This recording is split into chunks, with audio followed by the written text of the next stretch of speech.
winning.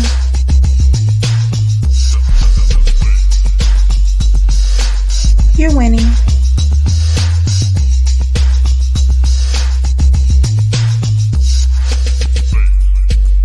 You're winning.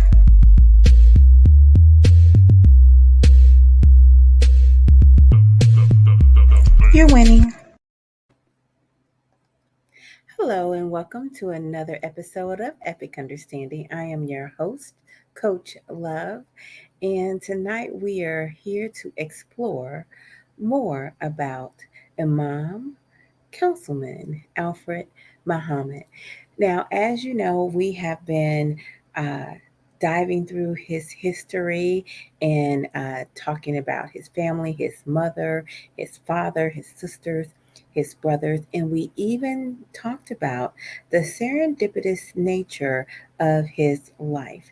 He had the beautiful opportunity to sit at the feet of some of our great leaders, including Fannie Lou Hamer, to be mentored for a period by Dr. Martin Luther King Sr., and so many others. So I playfully call him the real Forrest Gump. But there is more to him than just that serendipitous nature. Obviously, we've already talked about the relationship with him and his mother, where she sexually abused him as well as physically abused him. But what does his life look like based off of his own decisions? How has he been able to manage what he was born into alongside with his own decisions? So that's what we're here to talk about tonight. And without further ado, welcome, Mom. How are you? I am somewhat better than last week and recovered from the shrapnels of my soul and my psyche because of the last week. And I think I opened up a lot more to you than I have ever probably opened up in a public gathering. And it left me somewhat wounded and drained, but I Mm. struggled with it. And I guess it just means to be human. You know And what? Yes, this is a place to be human. Um, I keep saying that to people. I am human. I said the other week that, this is the place where healing happens. But if, we are human and we all have to let others express our humanity and quit trying to make one another so perfect. Um, People don't fit into roles very well. We can have a label on us like, mother, father, sister, brother, dad, councilman, imam. But there is no label that really fits humanity except for human. Because those other roles require perfection. They want you to be the ideal, make up for those roles. So I give you permission to be human. thank you.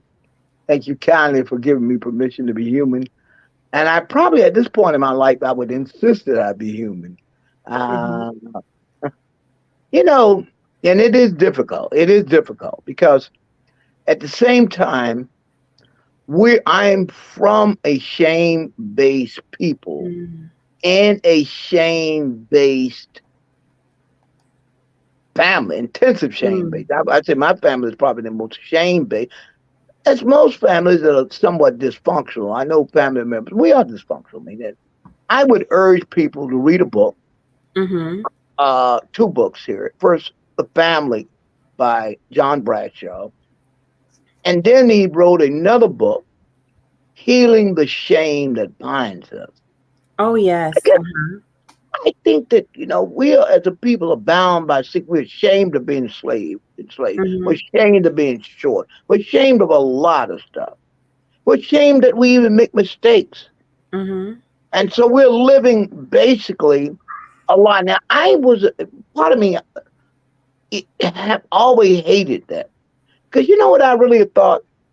The same thing I'm suffering. I really remember before was in deep into psychology. I think I'd already studied it deep. And I heard James Baldwin said something about literature. Somebody else, he said, was important point of reading Dostoevsky, that, that those people, here's another shame. Somebody will listen to you mispronounce a name and they get so ashamed. Like Uh-huh. African Americans are so caught up in shame that they can't even look at themselves in the mirror. Mhm. And I, Mhm. I always hated that about us because I said, we're raggedy as a bowl of Yakum.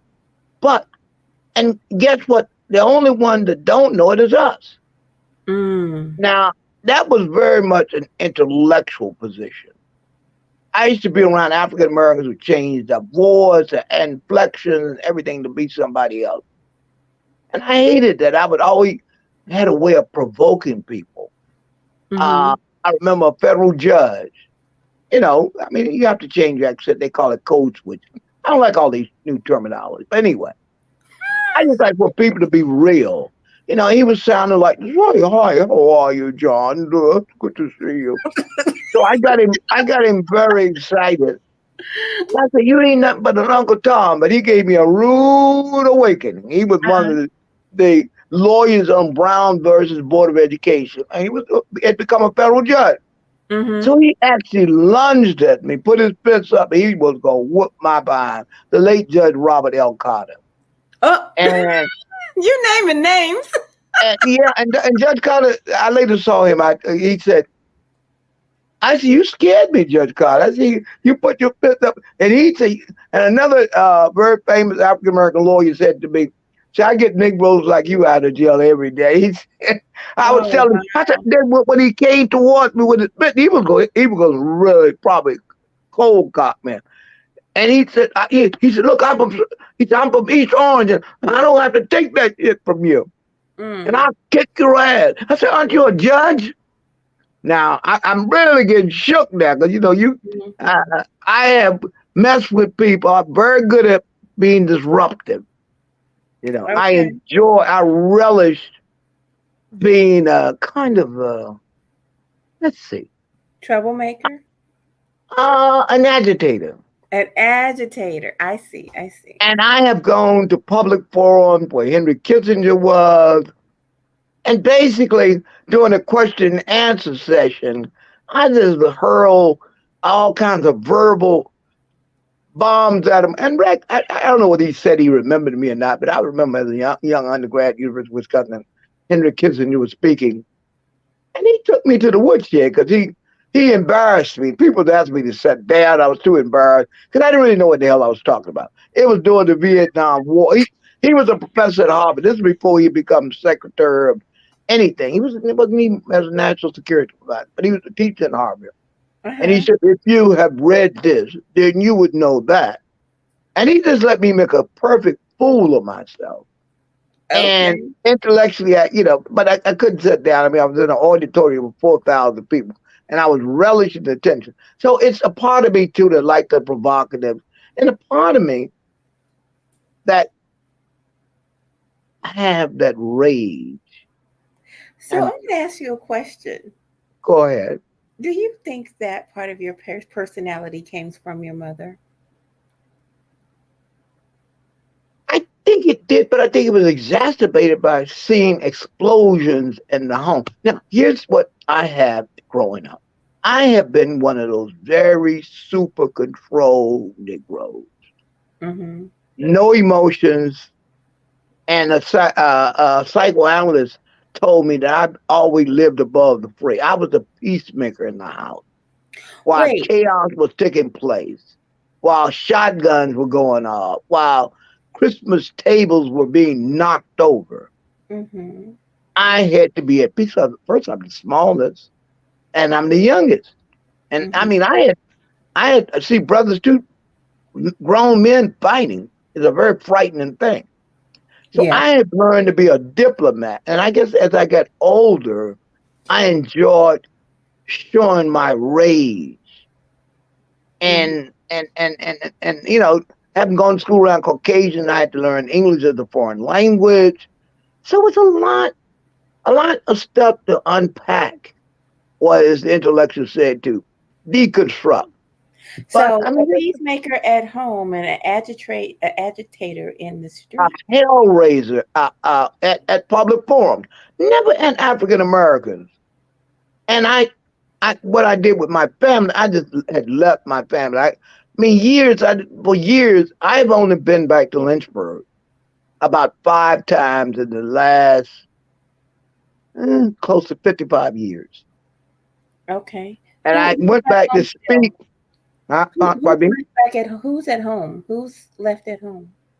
Well, I have let's see. I have no sisters left at home. I have nieces and nephews. My two sisters are now in Detroit. Mm-hmm. And I think I have a niece back. There were nieces in Lynchburg, but no first Mm-hmm. relatives. But I just left. I left a long time ago. And I followed the pattern of my older brother, Joseph. He was the one that to me was cool. He just escaped the fray. And Okay. he left and for 10, and I guess over many years I didn't contact my family. They didn't know where I was living or dead.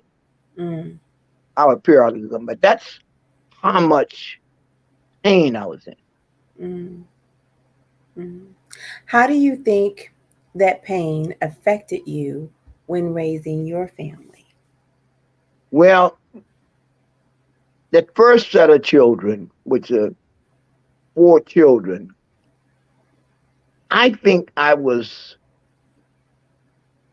probably a C dad. I never brutalized them. Interesting thing with my older children, I never really got angry at them. Mm-hmm. I would play at. I would use all the affectations that I learned from my mother. I could control them with my force. They would say, "Please, Daddy." Oh, please, Daddy. I just scream at the top of my voice. It was all dramatics. And I'd go somewhere and laugh. I Really? said, yeah, I did. I said to one of my daughter when she got in her teen years, she could Dr. Suhala, if you're watching, she could be quite challenged. She was the only one. The rest of them I could just, and then when they even became physically bigger than me, I could just intimidate. And I was a disciplinary. And back in the old days, I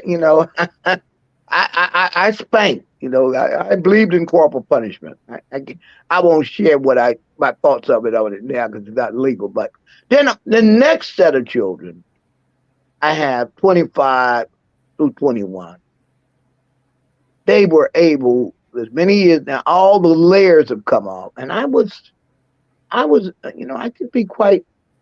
They couldn't get me angry and hurt. They could touch my feelings. The other children couldn't.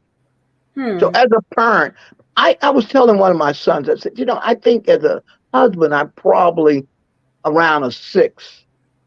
And as a father, I said, probably somewhere 7. And he said, he said, Daddy, you're 9. You're 8. Oh. So I think that I am. I have one son.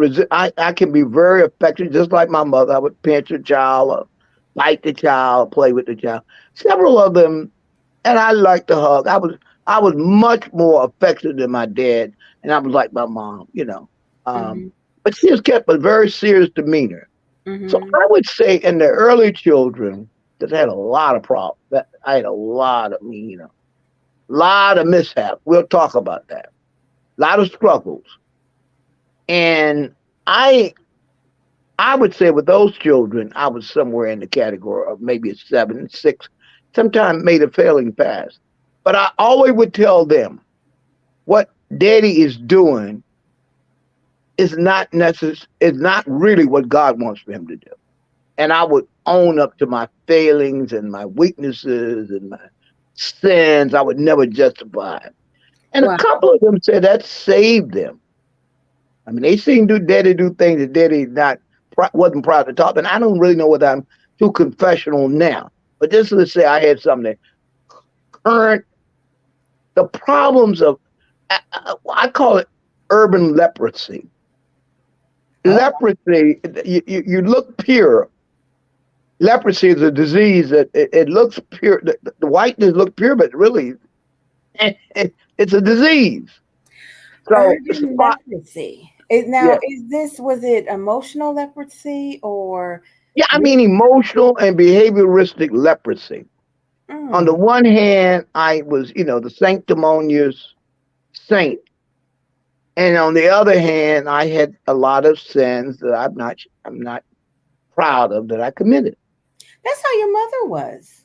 Yeah, yeah, Mm-hmm. yeah, Hmm. yeah, Wow. Some similarities yeah. there. Do you think that you were acting out some of the things you saw her do? You know, that I'm sure. duplicity? That duplicity? I'm sure. Mm, I'm sure. In fact, as I got older, I began to understand that I was a lot more like my mother than I cared to admit. mm-hmm, mm-hmm, And that's where the psychoanalysis, psychotherapy came about. And I realized I had a tremendous amount of rage. Analysts would try to get me to get angry. mm, And I would say, no, I'm not angry. I'm not angry. And you know what? I found that one analyst told me, he said, you know what it is?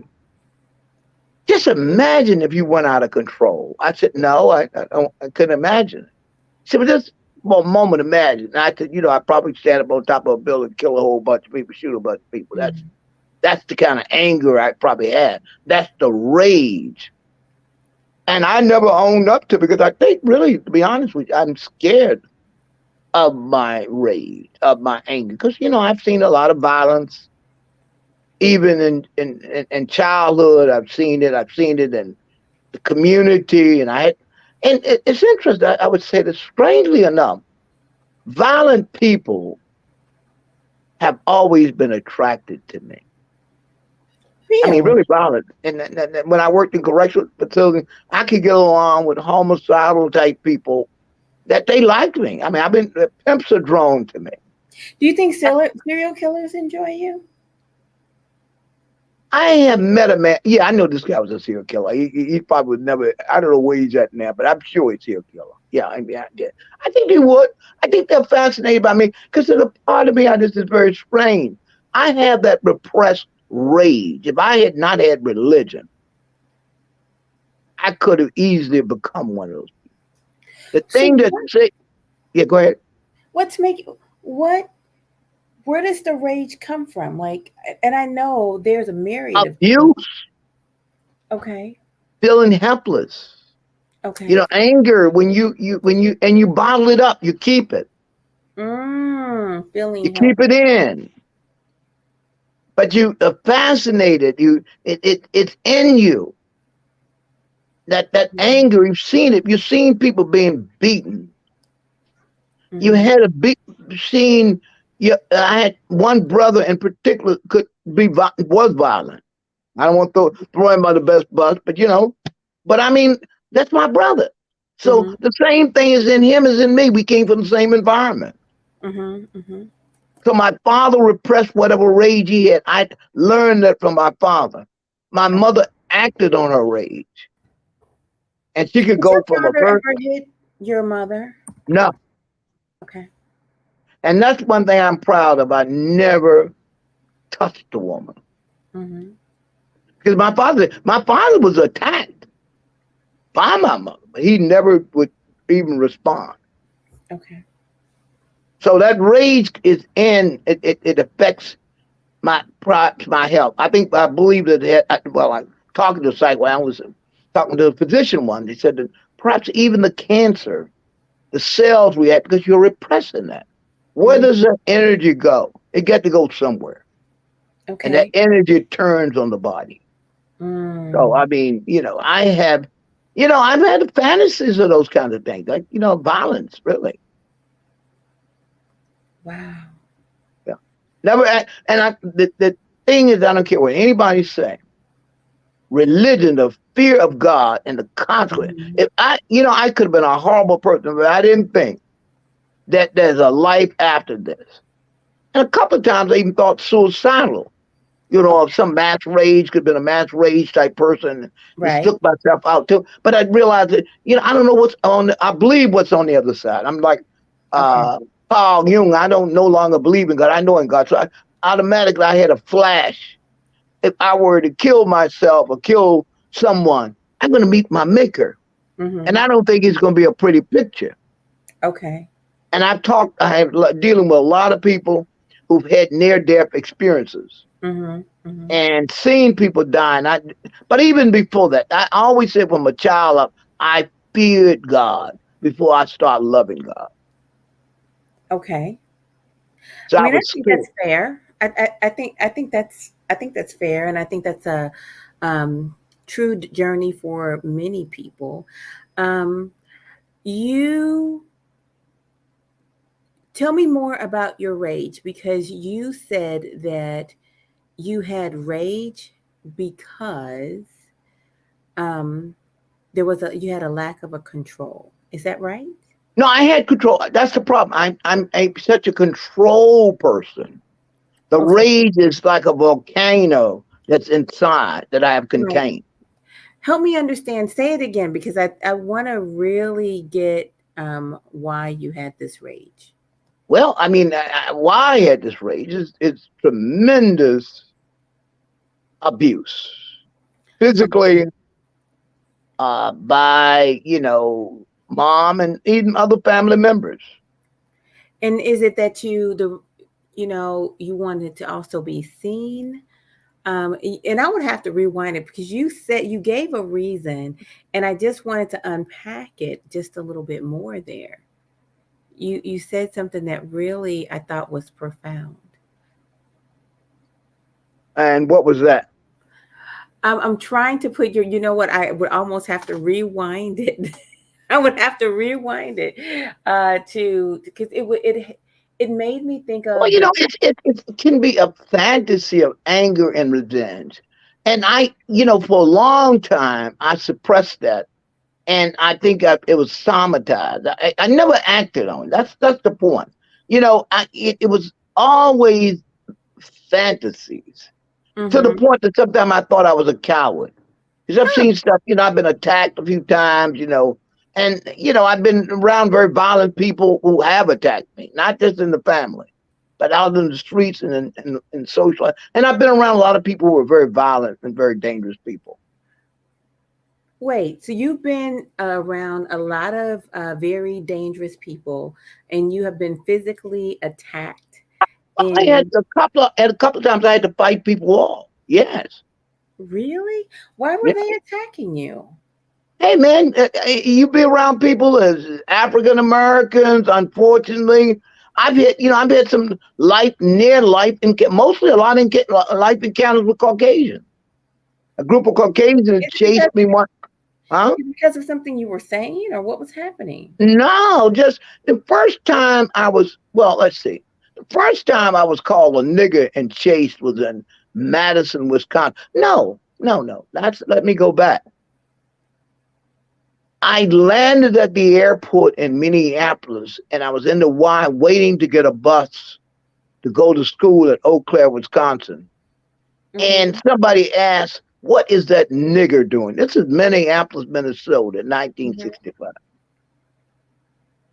Also, when I was in the Navy, that I was physically attacked by an officer.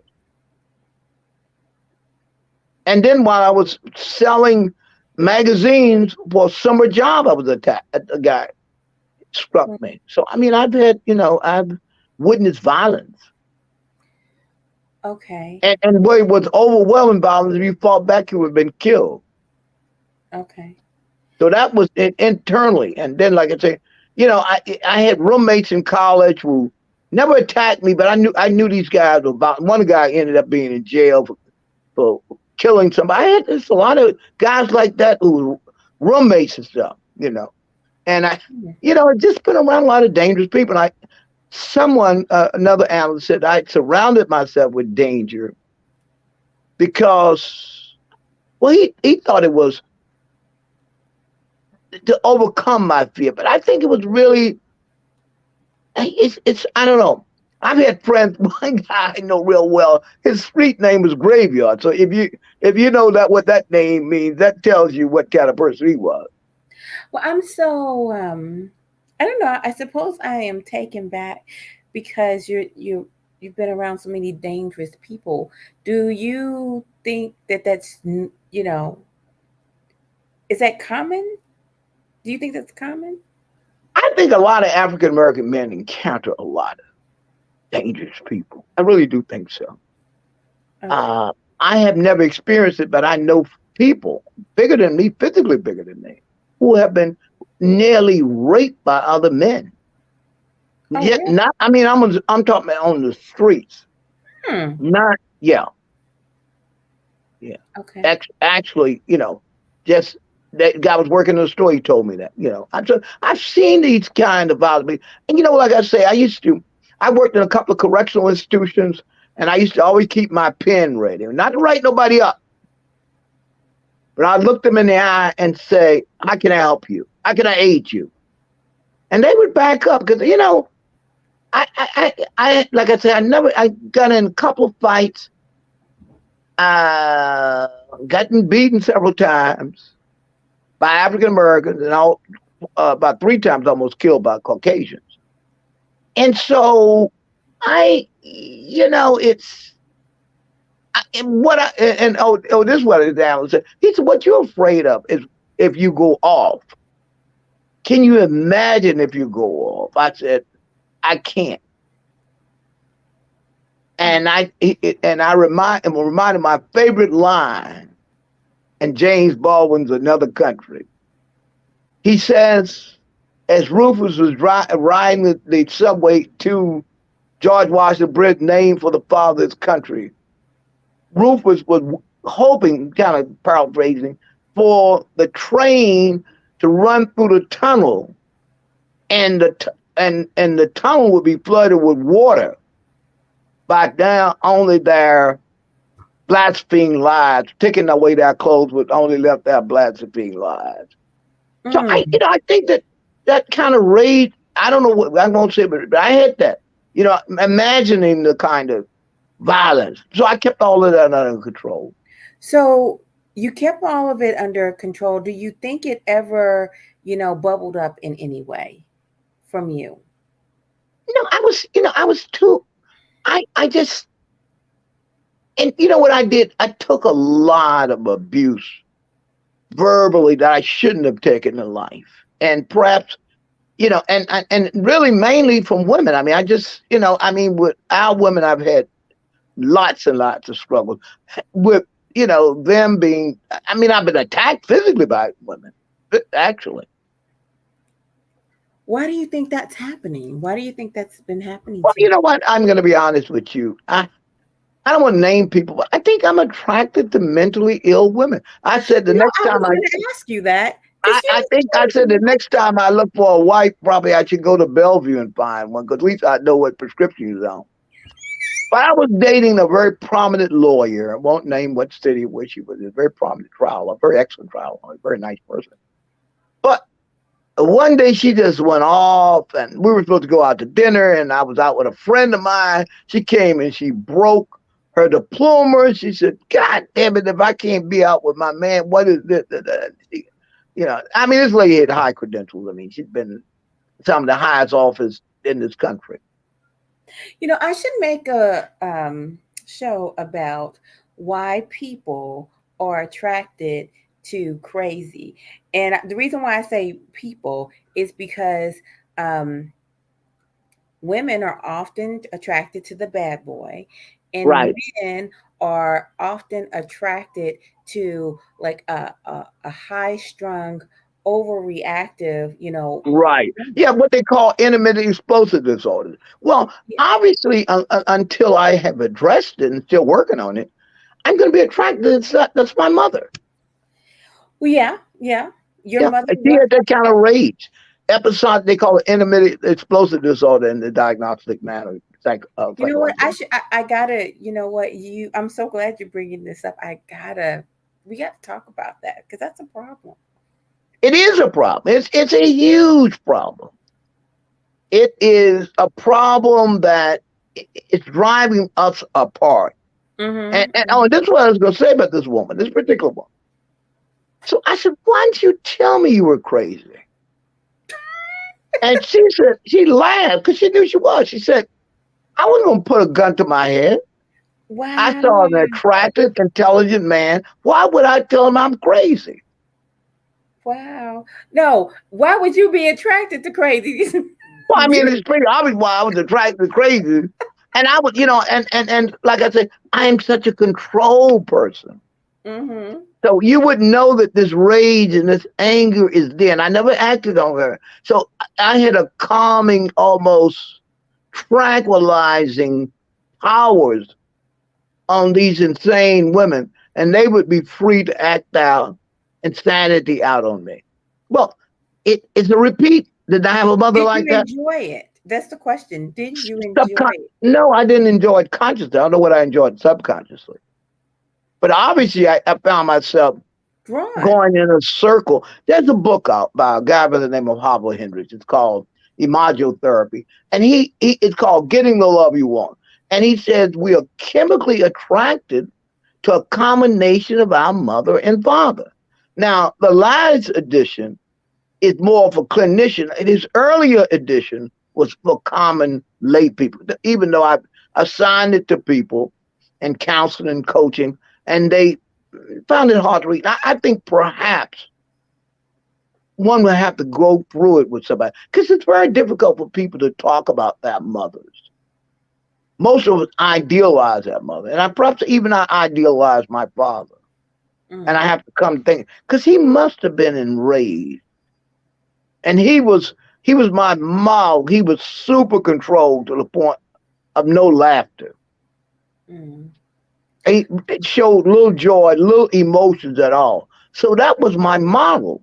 So inside of me, all this anger and rage, and of course, these women could pick it up without me knowing it. And they were attracted, so it would be a honeymoon period, but wasn't too long after that they had acted out on their anger and violence. Some of them, a couple of them were very violent towards me. Yeah, Wow. several. You want to know something? I'm thinking about your dad. And if you will recall, I asked you, how in the world did your mother and father even get together in the first place? Because they seem so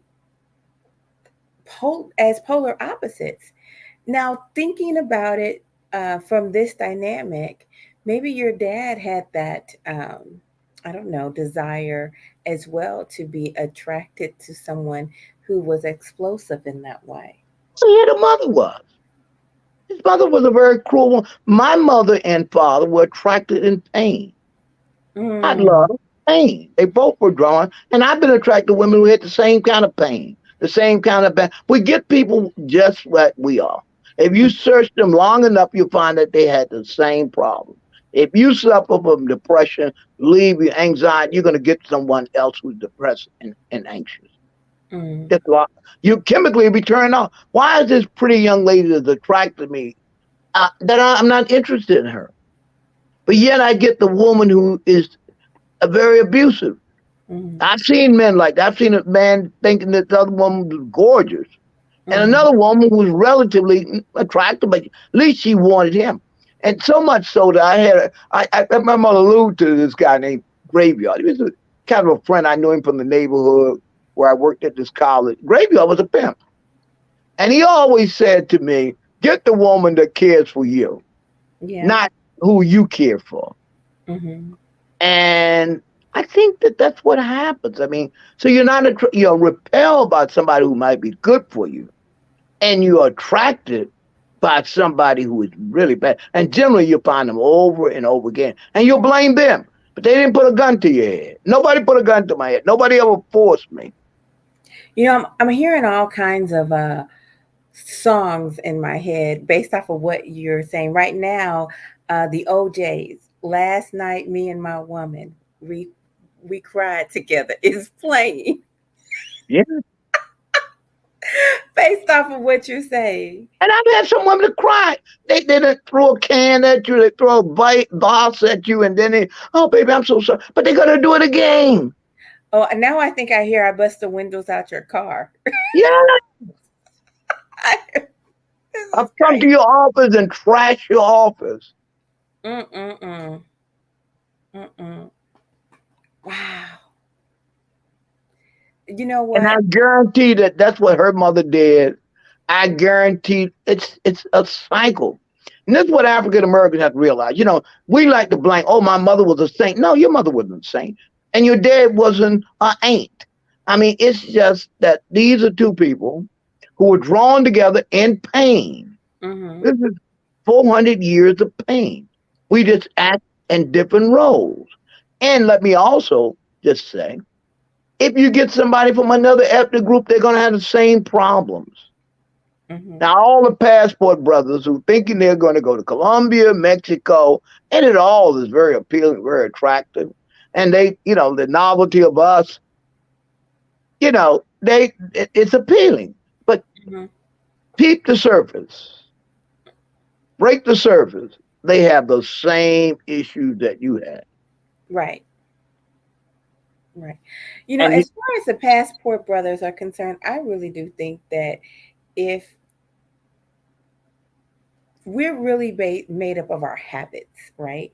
right, And now, if you find somebody who, from a different background, who can tolerate your habits, you know, by all means, you know, enjoy I the enjoy passport yourself. brothers. But I will say this: once brought to America, the culture will collide. It will still want half. Also, you got to understand those passport brothers are bringing people who still find them the exotic. Yeah, yeah. And number two, they've had why they're attracted to you is because they had issues with their own men. But here's another thing for the passport Ah, brothers: that's is interesting. the passport brothers have never understood that woman basically has contempt for your culture. Mm, She may like you, and Al, whatever your name is, Paul, you're so different. She's saying you ain't a typical nigga. ooh, They don't say it. And I've spent a few times, been in Mexico quite a bit now, and I have observed them being attracted. I'm got some age on me, as they say. I got some mileage on me, and you can see that they're scanning you. Not so, I mean, professional women, not the professional class, provider mhm, class. I mean, regular women. But if you probe deeply, there's something that's going on with them in their own culture, hmm. and I would say, even if you brought them back here, they would love you, but they would be repelled by your culture because they have what we don't have is a sense of family. And in some cultures, in Latin America in particular, I know that they are very dysfunctional cultures. I won't name the people, but they are almost as dysfunctional as African American. Mm. But they cover it up and they're caught up in what the psychological people call an enrichment. In other words, we don't like you as a family, we ain't gonna see you. Hmm. We may go all the way, people in St. Louis will be all the way and they from Arkansas, they migrate to St. Louis, and they'll get it as far, they in Los Angeles. And so how this guy end up in Los Angeles? And because he wanted to be away from his family. Well, many of them, of these particular cultures, will hang around their sister, and she has cheated on her before. And they'll say, well, why would you be with her when you know she cheats with your own husband and friend? Well, they still family. Well, African Americans are through, they through. They're not going to come to see you again. They're finished. And you're going to probably mud in the family eye. Hmm. So we have better boundaries. But all of us basically suffer from tremendous rage, what we refuse to recognize. So the grass may appear to be green on the other side. It's probably crabgrass. Hmm. My thought process when it comes to that, the grass is green where you water it. Full stop. That's true. And you have to be willing to get professional help. I keep telling African Americans, y'all think y'all gonna solve it. And this is not an intellect problem. You can read all the books you want, you can talk all the talk. You need to sit for 45 minutes, probably 50, with some person who is trained to listen to you, who has an insight into what is going on with you, and that they can shut up and not hear you, but listen to you. There's a difference. Notice I say hear you, but not Mhm. listen to you. And that's the problem with pastoral counselors. I saw two of the brothers on with you was on the show with me, and I said these guys aren't giving anybody. They're giving people rhetoric. They're Mhm. not really listening to people. They can't wait to tell them about the greatness of Jesus and the beatitude. Man, the guy has an attitude, and you got to listen to this attitude before you can give him a beatitude. Otherwise, he's gonna have an attitude. He'll just listen to you and say, yes, Reverend, and it'll be, you haven't done anything for him at all, Mhm. period. And again, because we don't want to say we're human. Well, I'm washed in the blood. I've been baptized. I got the gift of the Holy Ghost. Or the Muslim, I ain't got no problem. I'm a Muslim. So what? You're a Muslim with a problem.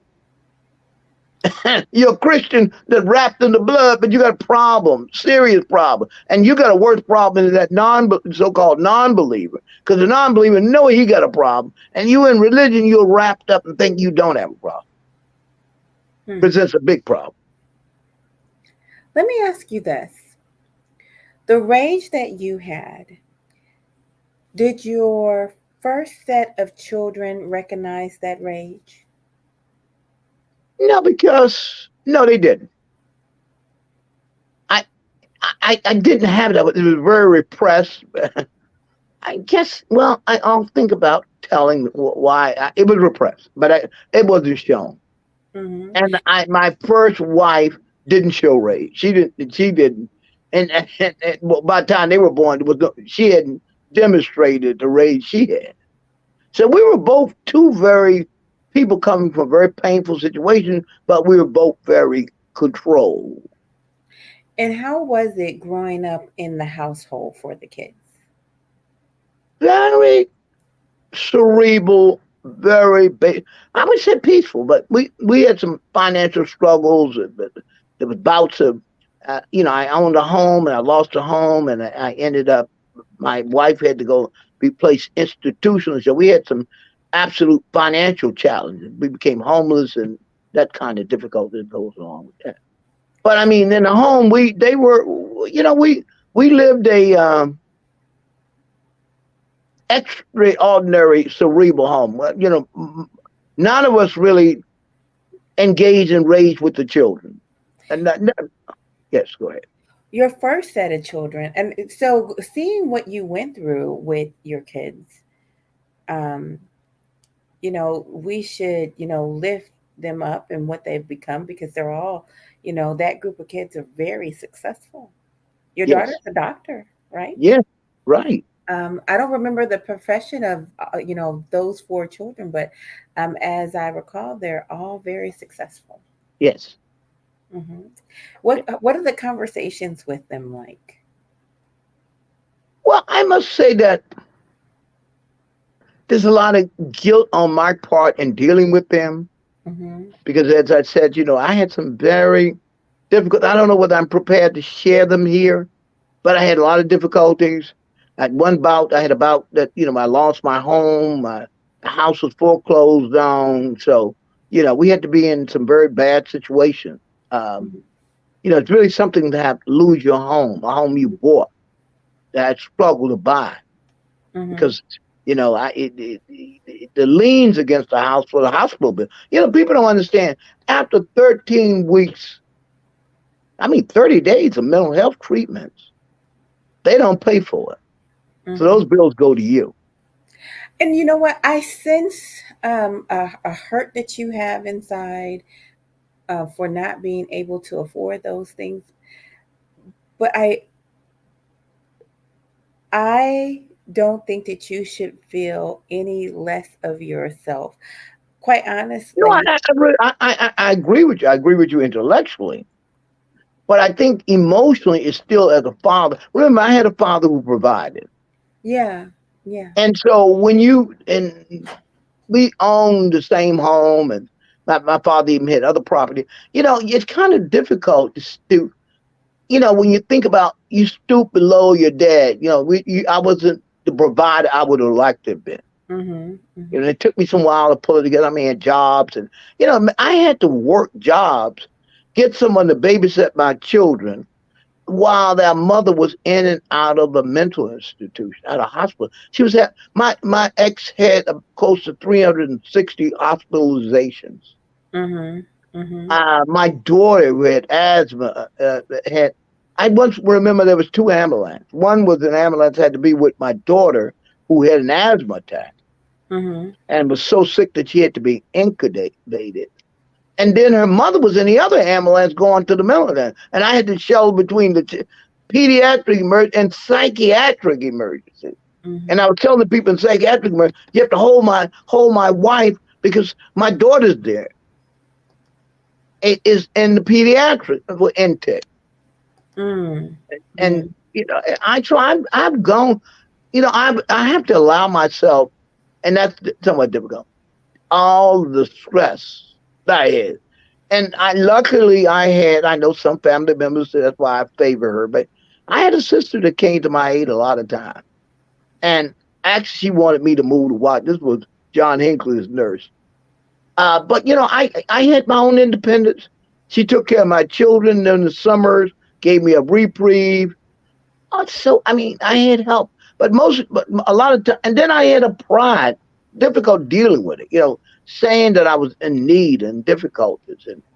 And now looking back, I probably could have gotten other help. That I probably wouldn't even had the house foreclosed because Mm-hmm. the city of New York at that time, you get behind in your mortgage, the city of New York would pay for that, even though they would put a lien on your house. You want to know something? I think I'm going to say admirable that you still want to make your dad proud. Yes, yes, Still want to make your dad proud. yes, Um, and it causes you a sense of disappointment and pain yes, that you didn't compare to him in that way financially. yes, And so intellectually, you know it's okay, but emotionally, you struggle with it still. yes, yes, Hmm. yes. How do you think you could get over that? Like, what would you tell if another man came to you and he was having this very same issue? Because I think this is huge. What would you tell him? How would you help heal him? Well, I was shamed so he wouldn't be in shame. And I think that's where group therapy comes in. I think there are a lot of African American men running around. I mean, some people, they don't understand that. I would say this: if a lot of these people you see walk around alcoholics, what we would consider bums, are medicating that problem. I met a man on the train who was going to the doctor one day, and this man, I told him, I was on the Glenn Lowry show, and Mm-hmm. he said, "You mean Glenn Lowry, the economist?" This man had graduated from Princeton and had graduated had a master's from Stanford, but he had fallen upon hard times. The Mm-hmm. problem with us, we don't have support systems, Mm-hmm. and we as African American people, and the African American who maybe 1 feet away from homelessness had looked down upon, and that causes us to look down upon and be ashamed of our own circumstances. So I think that's where the group therapy come in, talking about it, and you find that others are going through the same thing you're going through and have gone through. Mm-hmm. That it hasn't. There's a song I think I never promised you a rose garden, but Yeah. life is never meant to be a rose garden. It's difficult, and for us, it's doubly difficult. And I think for us, that's what makes us a special people. That's what lead me to want to write the book, A World Saviors. I think if us what we have had to overcome, once we claim it, and I'm still having my troubles with claiming it, then we can proclaim it. Because I know that no one has in the world, despite all these ethnologists and ethnographers, no one's going to understand what we have gone through. And it has probably been a very darkest of our time. But I mean, we've had uh, what I undergone is a reflection of some of the difficult days there, but it's no more than what we had to. Most of us as a people had gone through, and then there's a gratitude with me because I always think 200 years ago, my grandfather was living on the ground, probably with straw on the ground in the cold winter time, Mm-hmm. trying to eat whatever they can get. And children in slavery, they didn't even feed them. They- Mm. No, they got crumbs because they wanted to see whether they could survive, so they didn't want to spend money on that. So it's a lot ingrained in us that we have not unpacked and dealt with. Mm-hmm. So the most, Because the grandfather, let's think about that. Your your grandmother on your father's side, she had two husbands. Is that yes, true? that's true. She had two husbands. Um, what were they like? Well, my dad told me, my grandfather, he was a very kind man. He had a breakdown because, again, he couldn't take care of his family. He had an accident in a sawmill and his legs were amputated. So Mm-hmm. he ended up in the mental hospital. And Okay. so my grandmother, I think my dad, he never really said this. I got in this mother. My grandmother was pretty cruel to him. Mm-hmm. And so she married another man, and she had a child by him, and she favored that child over all the children by my grandfather. So, um, we would have to regurgitate everything, but just based off of what I've heard from you, I wonder if that pain comes from this idea that men in your family were thrown by the wayside if they couldn't provide. Yes, yes, sure. That's right. Exactly. Well, yes. Mm-hmm. So I've seen my father with a broken finger Mm-hmm. working a job and still going to work. Mm-hmm. Mm-hmm. He had a finger that was never really set properly. He worked for a company called 𝐓𝐇𝐄 Corporation, people that manufacture paper. And he was a skilled operator. And he would work 16 hours a day. And of course, the money, as they said, that was good pay. He got good money. He had benefits, credit union. We all had insurance. So, but I mean, he worked, and I Mm-hmm. don't think he got much satisfaction. And I guess part of me was, I'm not going that route. And I, Mm-hmm. I think subconsciously I rebelled against it. So I've had a lot of different kinds of jobs. Sometimes I would say this. I had an issue with staying on jobs. I get on a job and I would, a guy's a boss with me. I get pissed off at him. Mm-hmm. And it kind of helped drive me to want to be an entrepreneur and want to own. I mean, I think I lost jobs because I could not be the compliant Negro. Hmm. And it requires that. Very interesting. Yes. Very interesting. Now, on the set of kids, they're four. Are there two boys and two girls? Or Yes. okay, all right. And one's a doctor. What are the other ones? What do they do? My other daughter has a master's in human services, and she works and social service. My son works in social service, and then I have my genius son who is a musician. Hmm. So are they work in social services, and they seem to have a chosen path where they have to have a fairly high EQ. Do Yeah, they give you a lot of understanding for what your journey has been? I have as a father. I'm an old-fashioned father, strict boundaries, and in a lot of ways, I'm not a great. I would say, and this is my own sense, I'm not a great uh I'm really a hands-off kind of father. I think if you talking to me and I expect you wine, I'm very sort of autocratic in my approach to children. Mm, Yeah. mm. I Now, think these uh, are you a grandfather? I am. Hmm. Do you? I don't consider myself to be a very good grandfather. I don't think so at all. And you Mm, know what? It's funny thing about it. I have not liked being a grandfather. you I haven't? enjoy being a, huh? Why don't you like being a I grandparent? don't. I have never, I saw hands off grandparents going on. My grandparents would not even give you, this is one of my favorites. I'd love to have it right now. I can't eat it. Is a fruit cake. So Okay. my grandfather used to make those fruit cakes, and you would ask him for a slice. He said, "Ask your mother." Or Mm, my grandmother would say, "Ask my daddy's mother that. Ask your daddy, can you have this?" So they mm, were distant. They were not, you mm, didn't buddy buddy. They were very authoritative figures. Now remember, they were much older because my father was older, and so they, the mother maybe 20 years older, so she mm, would have been when he was 60. She's in her 80s. mhm. So I'm kind of, I haven't gotten into the grandfather role that well.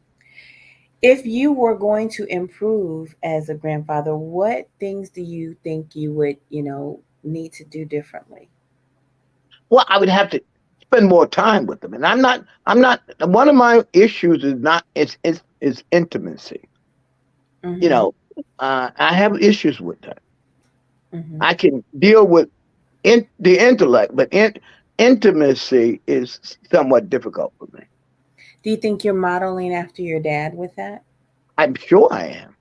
Mm-hmm. I'm sure. Now, with the you've been doing a lot of psychoanalytics, Hmm. and knowing what the issue is one thing, but being able to chip away at the issue and kind of overcome it, you know, Hold it. Excuse me. Oh, I'm sorry. Yeah. and have a change in behavior is another, overcome it. What kinds of things have you talked about in order to overcome it? Well, and then psychoanalysis is believed that you talk about a problem that no longer have power over you. Mm-hmm. And I think in a lot of ways that a lot of things, just the ability to identify these things Mm-hmm. is a tremendous stretch for me. Okay. And to deal with it and to cope with it. And there are symptoms that come around like difficult sleeping. There's Mm-hmm. symptoms that come around like spouts of depression, anxiety, all those kind of things. All those are ancillary to dealing with those issues. What do So you think you would gain if you overcame that issue with being intimate? I think I'm slowly coming to deal with it, having relationships. It's feeling emotions, expressing emotions. And you have to understand also, I have just developed an intimate. Many years, I have a very intimate friend, and we talk probably every day. And you have to have somebody you can talk to. You can tell your secrets to that you don't feel good. You don't feel like getting out of bed today. Mm-hmm. Those things I'm now able to do. I can Mm-hmm. tell. I've developed a very close friend like that. Well, that's good. Yeah. I guess what I'm wondering is, what do you think that you would like if you were going to be, the grandpa that you think that you should be?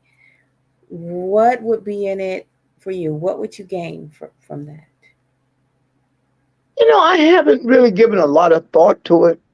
I haven't really thought about it. I haven't been in touch with the feeling. As a grandson, a grandchild, I would say, let me just say a grandchild. I'm growing in fact when I get to know him more. I don't Mm-hmm. see him very much, but I can see his pattern developing a better side of me. So you hope in future that that child will be better than you, will grow, and he has a political bug already. He's like 10 years old. He's a very scientific, just a very bright young man. Mm-hmm. And I was very drawn by the fact that he ran for elected office in his school to be the Oh. secretary. So I said, this guy, I said, wow, it's amazing. My dad was talking to me about politics, and I'm drawn to him. And I have another grandson, you that I we have not yet really connected the way I would like to connect with him. I've Mm-hmm. reached out to him, but he has there are issues with him. A genius. I mean, he's a real genius. Then I have a grandson that's autistic, Mm-hmm. but the grandson that's a genius, it's well, I don't know whether I want to talk about his issues on. Well, I will say this: he has never connected with his father, Mm-hmm. and as a result, and his father has shown no connection to him. Mm-hmm. So that makes it difficult. I've reached out. I'm struggling to reach out now. I really had wanted to take him under my wing. Has spent time with me, but it's going to take us some work, and it has to be work on his part. Because when you reach out to him, he doesn't return calls. You know, but I mean, Yeah. he has issues. When you when you create emotional space, and the space is filled up with just confusion and unlabeled distance, sometimes it's hard to kind of wade through all of that because it creates like a vacuum of pain, and you can't really put a label on it because nobody knows, you Yeah, know and it can be scary it unpacking can be. that. And I think really with adult men are very difficult, and African American men are extraordinarily difficult Hmm. about being emotional and expressive. I've observed other men in general have issues that are more internal, Mm-hmm. but African American men have it to the 10,000 degree. Mm. That's why there's substance abuse among us, overeating, or just issues with our health. I believe that many African American men suffering from prostate cancer, stomach cancer, those kind of cancers, colon cancer, it's the direct result of holding things in. Mm-hmm. And the pain's going to go somewhere, right? It's going to find an organ where it can transmit the death urges. And Mm-hmm. if you don't feed the life urges, you're feeding the death urges. Wow, the death urges. So how about the words I love you? Are you comfortable with those words? Yes, yes. I express that. Yes, yes. I tell my children I love you. I tell them all that. Yeah. I think it was my grandson said to me, "That's a shame." He said my daughter said I was about 20 years. She was 20 years old before I told her I love you. Oh, wow. Yeah. Oh, it's really is a learning process. But Mm-hmm. I tell all my children I love you. I tell friends I love. And most African American men, they can't respond to you telling them I love Hmm. That's it. Well, you do come from a baby boomer generation. Actually, I think you are the generation before baby boomers. you. Now I'm a boomer. You're boomer? Yeah, all of the post World War II babies are boomers. Yeah, Okay. Well, yeah, because the baby boomer generation is actually really, really long now that I think about it. it was a transitional generation, and also a generation, particularly with African Americans. It was the one that we were exposed to a break with our traditions. Mm-hmm. That has good, bad, and the ugly. Mm-hmm. Because we broke with a lot of traditions that served us quite well. Respect for parents, respect for authority. Mm-hmm. And we have thrown a lot of that away. I see. Yeah. I see. Let's talk about your second group of children. Oh, and before we Okay. leave that particular family, is your ex-wife, is she okay? She more stable now? No, she's a chronic schizophrenic. I see. Okay. Yeah. Okay. Well, we wish her well. I know that Yes, can be yes, yes, we do. very Good difficult. person, very, very, very intelligent person. And we were always, this is the interesting thing about relationships, and I think marriages. You have to be someone's friend first, and we were friends. Mm-hmm. Do you still find that you love her? I don't know what I could categorize. Yeah, I do love her. Well, yes, I do. I do love her. Yeah, Mhm. and but we both were two people that had issues around intimacy, Mm, emotionally and physically. mm. Had issues around. Of course, I guess you wanted to say, "How you have 4 children?" Well, doesn't take very long to become. No, it doesn't. You know what? There is a great disconnect between sexual attraction and intimacy. Um, Something that I hear thrown out is, you know, one can't be prejudiced if they, have a partner who is of a different race. And I'm like, no, that's not quite true because you can certainly have some sex with somebody that you despise. As a matter of fact, you just talked about it. They may like you, but they don't like your Your culture, group. Nah, your group, or your culture, or whatever. And there was many a slave owner who had children with their slave. absolutely. I'm a product of one. Yeah. So, Both of us are. yeah. So the human experience is very, complex, and sexual attraction does not mean uh, compassion, respect, or And I also would say this, it's very strange. There are people you may really love but have no sexual attraction. You still could have children with them. yeah, yeah, That happens. mm-hmm, That happens a lot. mm-hmm, And as I said, as one who has counseled many people, 70% of the people I know are married and are not intimate sexually with each other. They are, and I guess it, and they're not, they just did. They're glorified roommates. They share the mortgage, they share the house, mm-hmm. they go to all the stuff, everything that checked every box, but there's nothing going on there. Hmm. That's a toughie. That's a Yeah, tough. but it's quite predominant in what African, I mean, it's in general in the society. I mean, it's been accepted in the broad society, the Caucasian, but what else is going on too?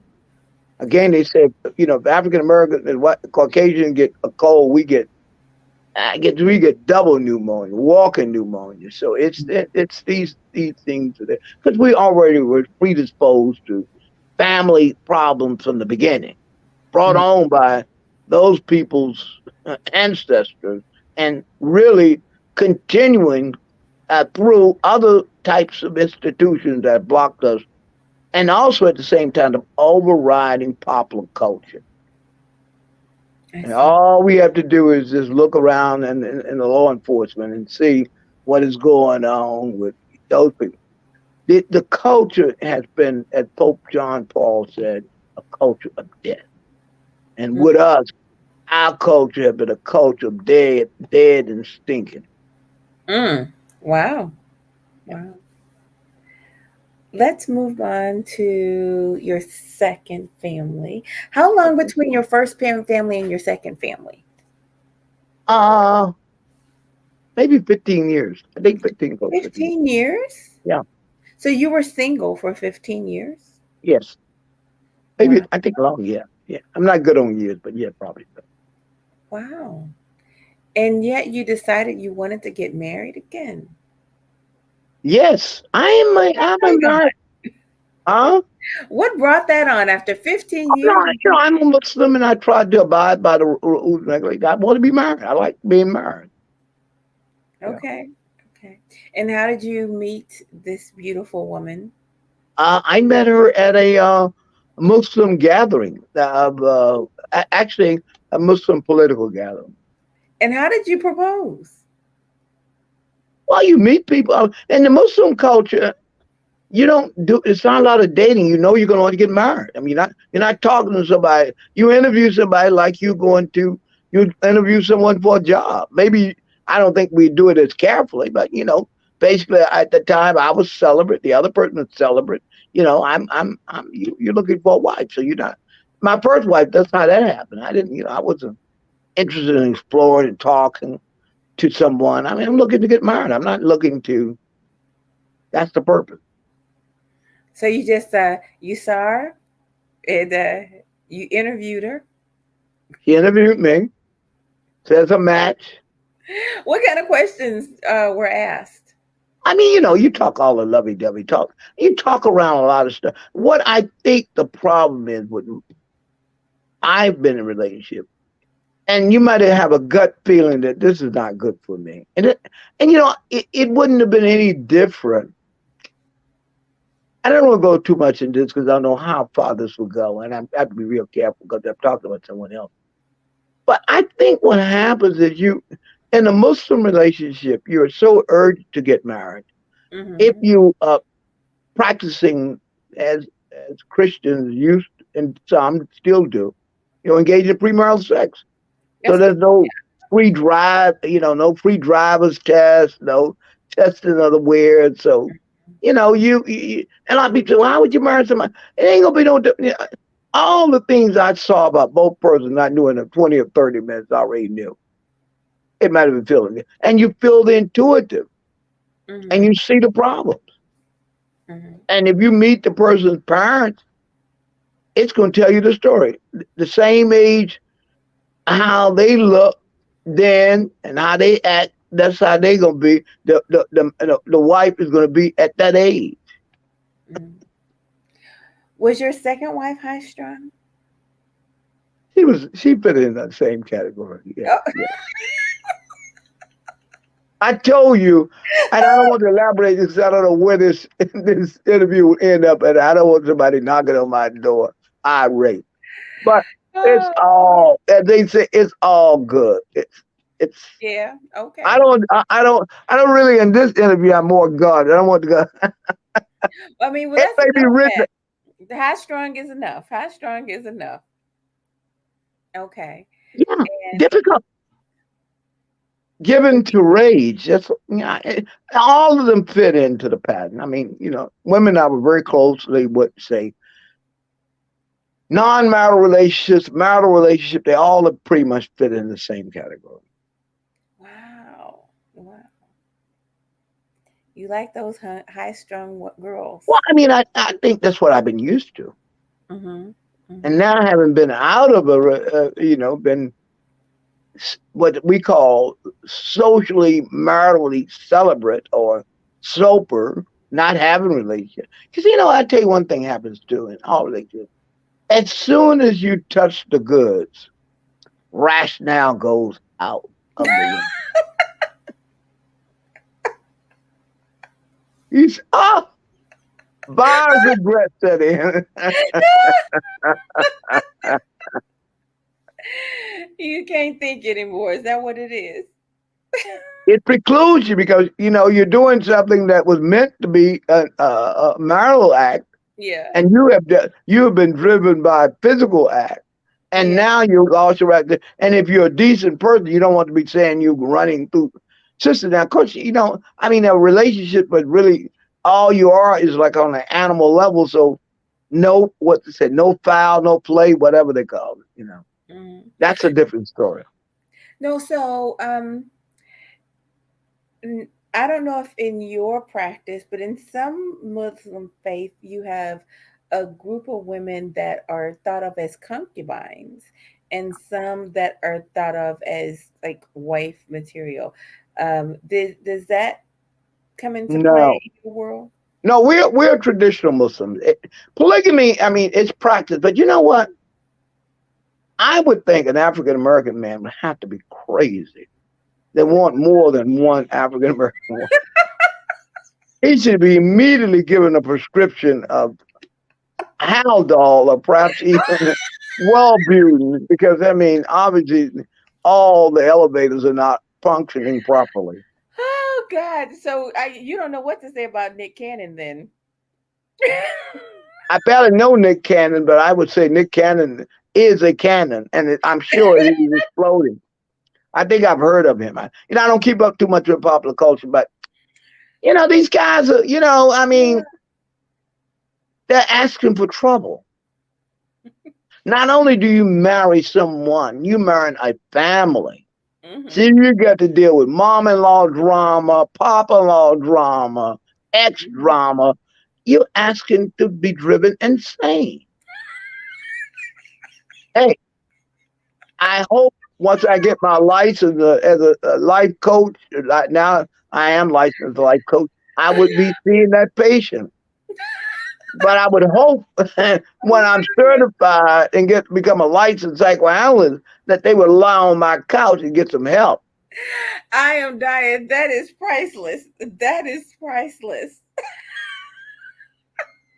I'm sorry. I can. We're gonna, I want to reach out to a lot of our people who have wealth. Those are the people who need the most help.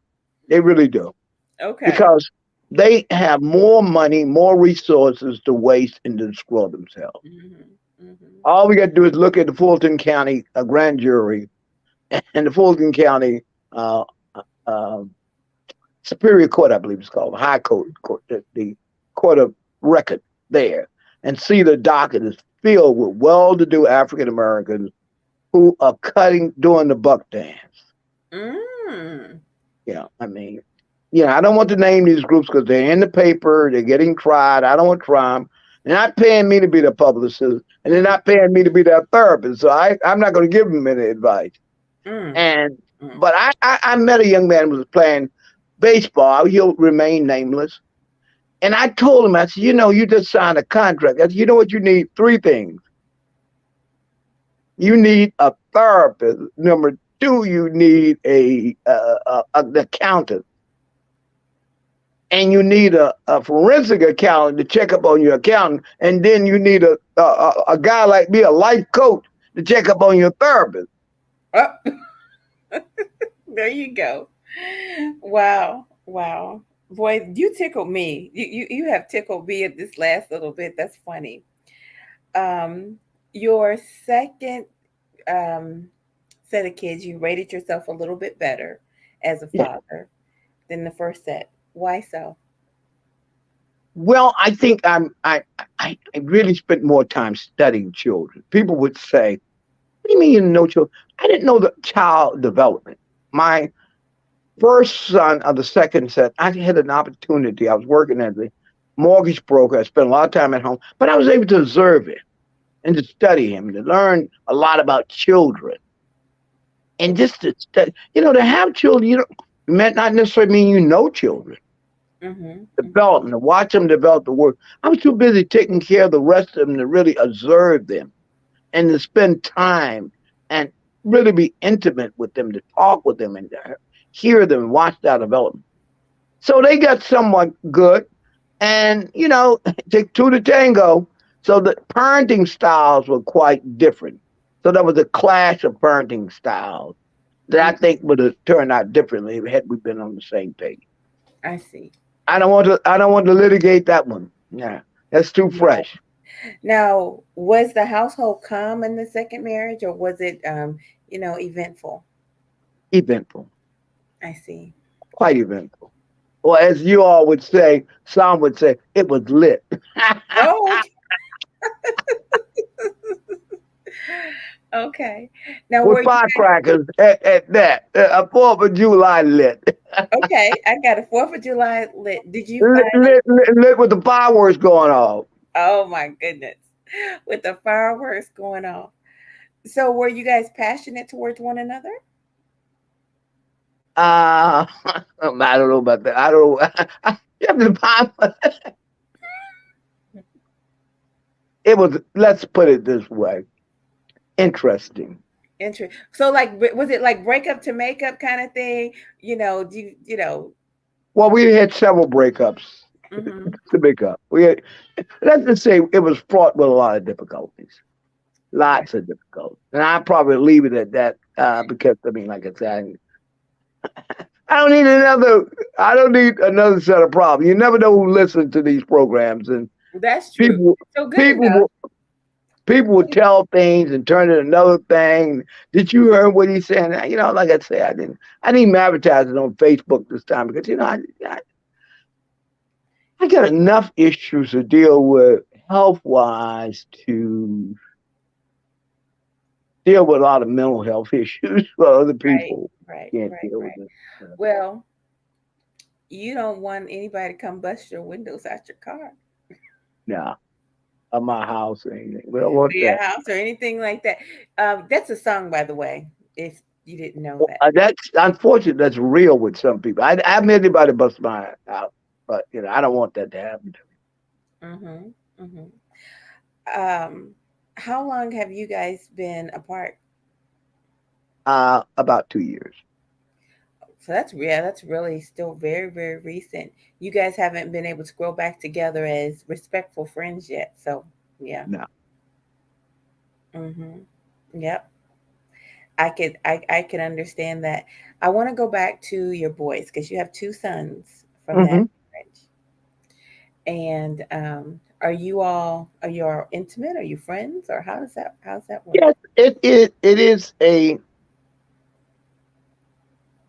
we are intimate. I mean, we talk really regularly. It's contentious. I think my older son is, really wants to assert himself as a man, and I don't know how he thinks I view him, but he's done very well. He graduated from Morehouse. He Mm-hmm. spent a year at Stanford. He is now in England working a well-paid job as an intern with one of the top digital marketing companies in the world. So he's doing exceptionally well. Mm-hmm. I got a call from him yesterday, today actually. I think yesterday he was in Milan, Italy. So he's able to travel throughout Europe. He's a very, very bright young man. Um, I think he'll be all right. Sounds like it. It sounds like I, it. I, I- I think we have some more work to do with our relationship, and we are, Mhm. we are working. I have That's the benefit of another son of mine who I think it's going to be it's working. It's going is a very big brother figure in the family. He helps even kind of mend relationships between. That's my son today. You know what I tried to say? I'm not going to say this. I can't say this. But you know what? I was going to say this on there. I have to struggle from having favorites. My oh. mama did. You didn't ask me about that. Because you know what? And people ask, who you have a favorite? The child that gives you the attention. Parents are needy as well. Mm-hmm. The child that gives you attention, the child that spends time, the child that cares about you. Mm-hmm. And I have one child who, very caring, love. He'll remain nameless, but he'll know who I am. You know what? I think it can go a bunch of different ways because sometimes the parent craves and glorifies the child that ignores them. They run That behind is that true. child like Yeah, nobody's business. yeah, that's true. But I use my mother's stand. She had a saying. He said that she stole the claim to American Indians. I'm sure the Native American never said that. If you like me, I like you. If you don't like me, I don't like you. But I mean, it hurts when you don't hear from your children. It Yeah, hurts when it does. Yeah. I can imagine that. Especially This time of year. yeah, yeah. Yeah. Yeah. Even parents who have had nothing to do with the rearing of their children after the child is grown and this person is older, there is this calling in the parent's heart that wants to create relationship with this adult You know child. what is interesting to me What? is parents who have done little or nothing with our children. In many cases, fare much better than those who were in the child's life and Yeah, were yeah, intimate in the child's life. yeah. I Hmm. mean, I know that happened across the board. Yeah, it really does. Parents who have been very abusive to their child, have given their child up for adoption. Hmm. Uh, Hmm. Later on, come back in that child's life, that child has been adopted by a well-meaning family. I've seen that happen just recently. I was involved in a matter like that, and it's just really sad. It's very interesting how the person will forgive and create space for someone who abandoned you. That's right. Yes. Do you know what that's worth talking about too? I don't know what phenomenon that's called, but I think it's worth, chatting about. Um, yeah. So we got two subjects that I need to talk about. I need to write these down before I forget these ideas. You know, closeness with the intimacy between abandonment um, with children, and why people date crazy people. Well, the last one is very easy. Yeah, what is And it? that's a one. You generally had a crazy parent. You're gonna get the woman just the man just like your mother, father. That's it. Mm-hmm. That's the primary socializer. And the sooner you realize that, and some people just there's shame. They'll say my mother was this great person. And anytime someone tell me how great that mother is, I already know that's a misnomer. That mother wasn't great, and you just have a painful way of dealing with it. That I know. Nothing is ideal. My mother was, oh, she was blah, blah, blah. Okay. All right, great. That and there's cheese on the moon. In fact, there's a pizza on the moon. So let's go and get it. That's number one. Number two, it's just that our father, it's super ideal. You know, Therapy has told me that you may have an idea of that person, Mm-hmm. and that's good, but it's reality. Mm-hmm. As I said, you have helped me explore more about my father, which gives me a better understanding of his effects upon other people. I think he's the greatest thing since not sliced bread, but wheat. But obviously, there are others I have to take into account, their account of him, and I have to take in how he has affected me. Mm-hmm. You know, Though and I would, and now he's so ideal, and this may be all strain on my part, but I mean, if I could give my life, he could come back. I just how much I love my dad. I would give my life to see my dad come back. mm. That's how much I love him. And you want to know what you can tell it in the way you say it because you call him daddy. Yeah, that's right. That's what somebody said. I love my daddy. I ain't gonna lie to you. Yes, yes, yes. Did you have intimacy with him? We didn't, you asked Daddy, I know, I asked one, Daddy, you love me. He said, boy, don't you like that candy there? What about tomorrow? You don't like it? It ain't good enough. He didn't know how to say that. He didn't have the Yeah, language of that. yeah. But we would sit on the porch endlessly talking about politics. I just wish he were here. I would be talking to him about uh, probably, the whole thing that's going on with the ex-president. Mm-hmm. That's Well, what got me. I think y'all did have intimacy. I think you guys were Oh no, friends. we did have intimacy. I think that was the problem between my mother, created a problem between my mother. So I would say we had intimacy. And we used to take me to the court. Yes, we did. Yeah. Yes, You, yes, you know what? You're right. You're 100% right. My sister reminds me of that.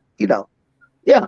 I mean, the first time I went to a criminal trial, my dad said, boy, I'm gonna let you play hooky. So and so is gonna coming from New York, and he's gonna be the lawyer in this case. You want to see it. mm-hmm. So he took me to the doctor. He made up an excuse that I was sick, but later on, the principal had seen me coming out of the court.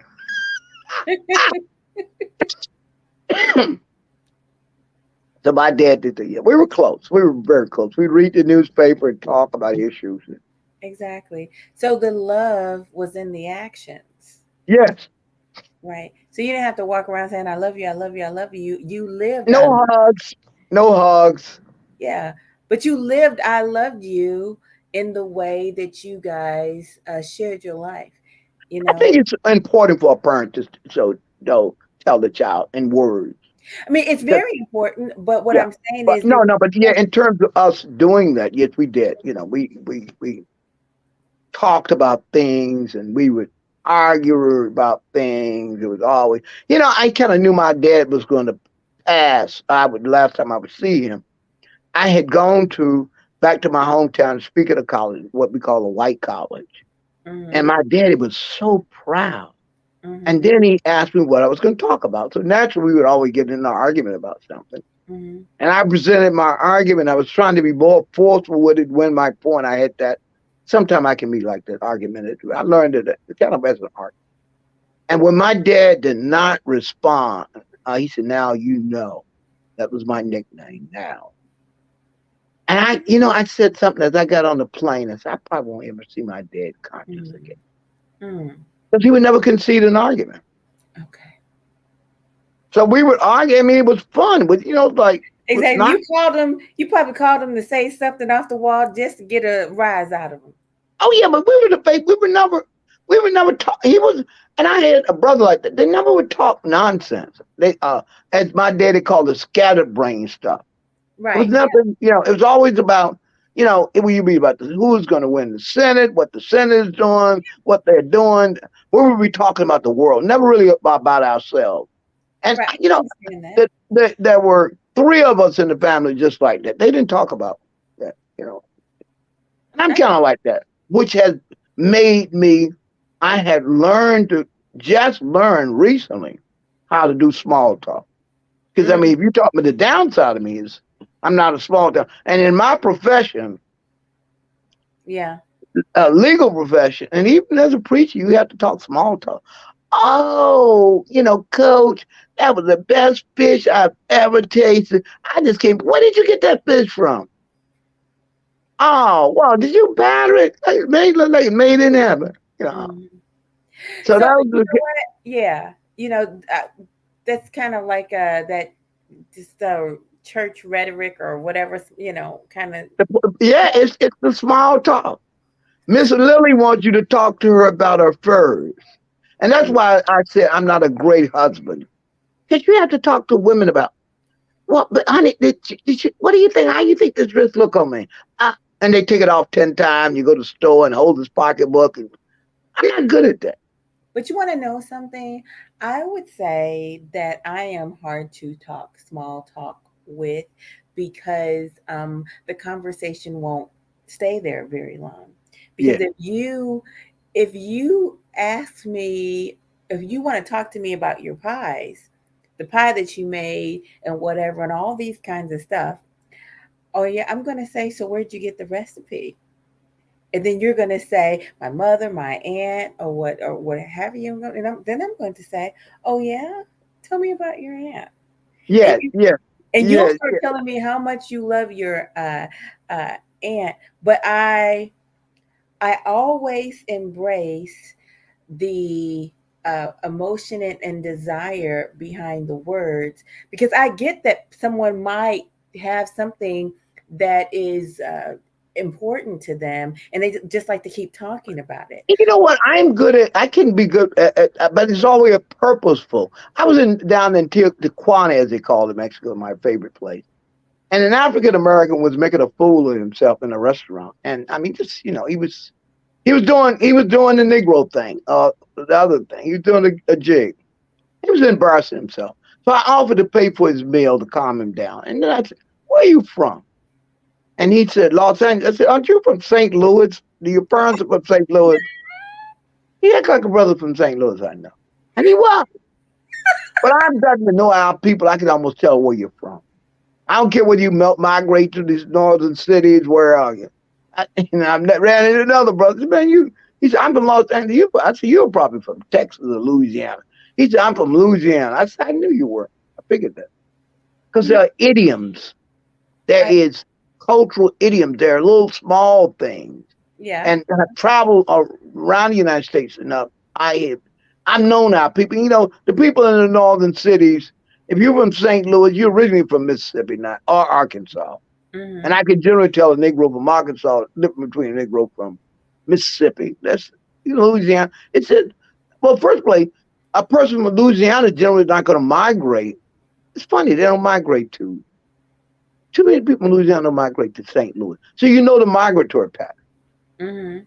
Hmm. So you see somebody in Chicago, you know that he's from general Chicago people, basically from Mississippi, Hmm.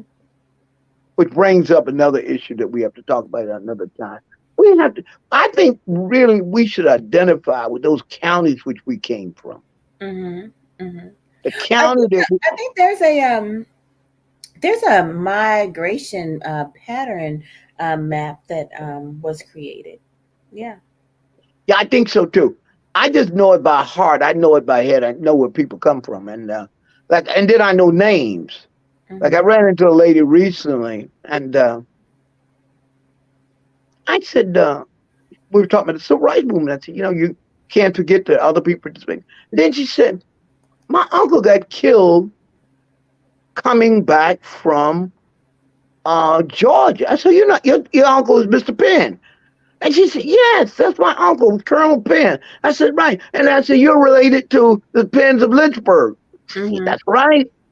So you know these families, know these names, and Hmm. it's just studying our people is very important.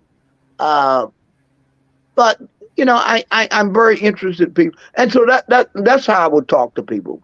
So Hmm. I get a very interest in it. Again, like you may notice, you're very observant. I'm a very shy person. Yeah. Most, one of my children would say that. That's why intimacy is so difficult, because I'm extraordinarily shy. I only know one person that figured that out. Uh, uh, a mother of a business partner of mine. She said, "You talking that shy guy?" And I was like, "Wow, she got me." I am very shy, Hmm. but I overcome my shyness. Actually, I just I talk to it and I don't surrender to it. But Hmm. I mean, I'm probably more happy about myself. That's why I could never really be like, I couldn't be the mayor. Mm. I couldn't do that every day. I'm not that much of a people's person.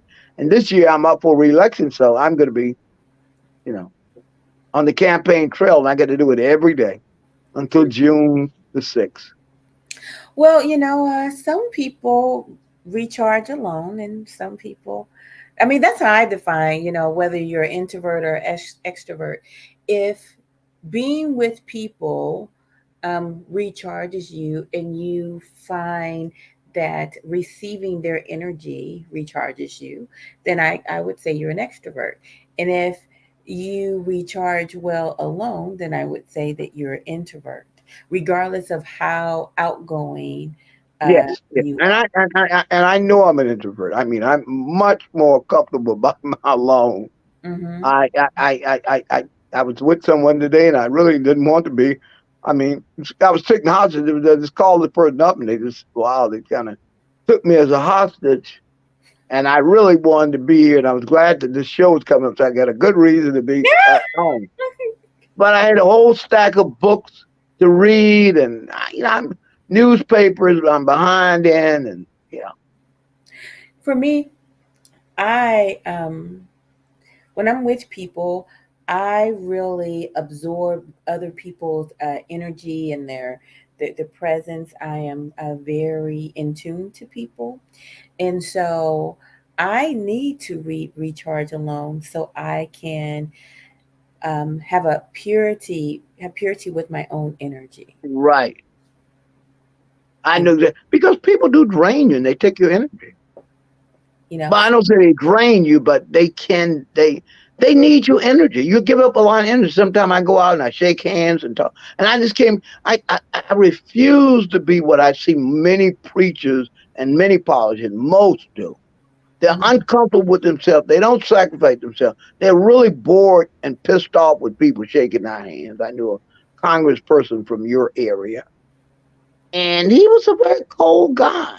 I think. Well, anyway, if I'd say more about him, you know who I'm I talking think I about. already know who you're talking about, but I would say I would describe me as a very porous person. Like I really, I'm not a surface level person. Yeah. If I'm with you, I am really present with you, and I'm really absorbing um, your presence. I am receiving your energy, and I'm embracing you fully. So yeah, um, that takes some energy, and I have to get by myself so I can kind of just receive my own self and hear my own voice. Yes. Yes. Yes. Yes. Very Yes. much so. What would you say? Um, about your relationship with your youngest son. How's that? My youngest son and I have, we're very much alike. And of course, everybody tells me he looked more like me than anybody. My Right. son tells me he looks a lot like me. We, we're somewhat, that's the one that gave me an 8. So Uh, wait a minute, what were his? I'm glad he gave you an 8 at least, but you said you were a 7, I think, or maybe a 6. 87. I was being interviewed by, actually, people were doing the movie on Malcolm X. The last years of Malcolm X were interviewing me. And I had a large role in that document, but anyway, they didn't take what I had to say. Anyway, so they were talking. They said, "What is your dad like?" I said, "I was discussing." I said, "Well, how I get to know my children. Basically, I take them to my work. If I'm out doing a deal, I'm going to bring you with me. If I'm going to be there, if I'm going to meet Muhammad Ali, my other sons, you're going to meet the people that I deal with." Hmm. So he has. Joe is a very bright guy. Um, and I think he will find. I think in a way he's still finding himself. I think it sounds like you gave your kids a lot of exposure, Yes, the younger ones, because they got you the when you. older ones got more exposure than the younger. Well, they all. Well, in a way, they all did. Because if you with me, I'm going to. I do you like my dad. I mean, you're going to meet people I meet. I'll introduce my son. And I'm probably going to tell them. And I'm going to plan in your head as I have one son. I think probably going to end up being the president of the United States one day. Alfred. And because I don't think he thinks I like him. I don't know. We have, anyway, children. It's a whole story. But Joe is an entrepreneur, business person, but he's a very caring young person. One of the people that I think has proclivity for being a physician. And I believe that I will eventually get a physician out of him. I had to have injections. He's able to do that. He's Mhm. very good. Yeah. Very caring, very good, very, very Good. warm. Yeah, I love it. I love yeah. it. Well, maybe you are more than an 8, but maybe he was giving dad a hard time. Well, the last two can be contentious, and they don't give dad attention. And dad would say he's a big baby. I'll say that any woman is interested in me. I'm a baby. I mean, I want attention. Yeah. Probably that's why I like being in Mexico. I was getting a lot of attention. I relished it because you're not like a hospital where you're not getting attention. I mean, it's like a clinic is an outpatient clinic. You're getting attention and you're getting fawned upon, and it's you know. But I really like that. I was telling a lady from Germany that she said, "Oh, now I see what you're talking about, doctor." He said, "I see because they care and they show it, and Hmm. everybody's very intimate, and that's very healing. Unlike the doctors here, Right. the physicians here, rather." Is there a part of you that you miss, that you wish you could recapture? I really wished I had gone ahead and finished medical school, gone to medical school. That was my love. I, in ministry, I was kind of thrusted upon, that's what I taught me. It is like Jesus said, this bitter cup. Mm. I have never really surrendered to being minister. My first love is probably medicine, and medicine and law. Those, if I could have combined a profession of law and medicine, I think if I'd gone to historical African American college, that probably ended up being. Mm. Very good. Caucasians find that when you have double interest, I mean, we have a lot of our people like that, but you just in Caucasian institutions, you're not encouraged. First, you don't even know whether you can speak English. That's the first thing they're going to convince you, and you shouldn't even be here. Mm. Or if you're smart, they don't think it's a very interesting place. But I love medicine. I love law. I mean, I read medical books now, just like I were a medical physician. And that's my hobby. I love medicine. Read law books. I follow cases and citations and that kind of stuff. Mm-hmm. Only thing I feel like I'm being gypped when I watch the reports on the all of these people on YouTube are just hustling you for a click Mm, to talk about the Trump case. They're not saying anything. mm. They're only getting eyeballs so they can sell ads. But it's one guy just seems to get a false claim.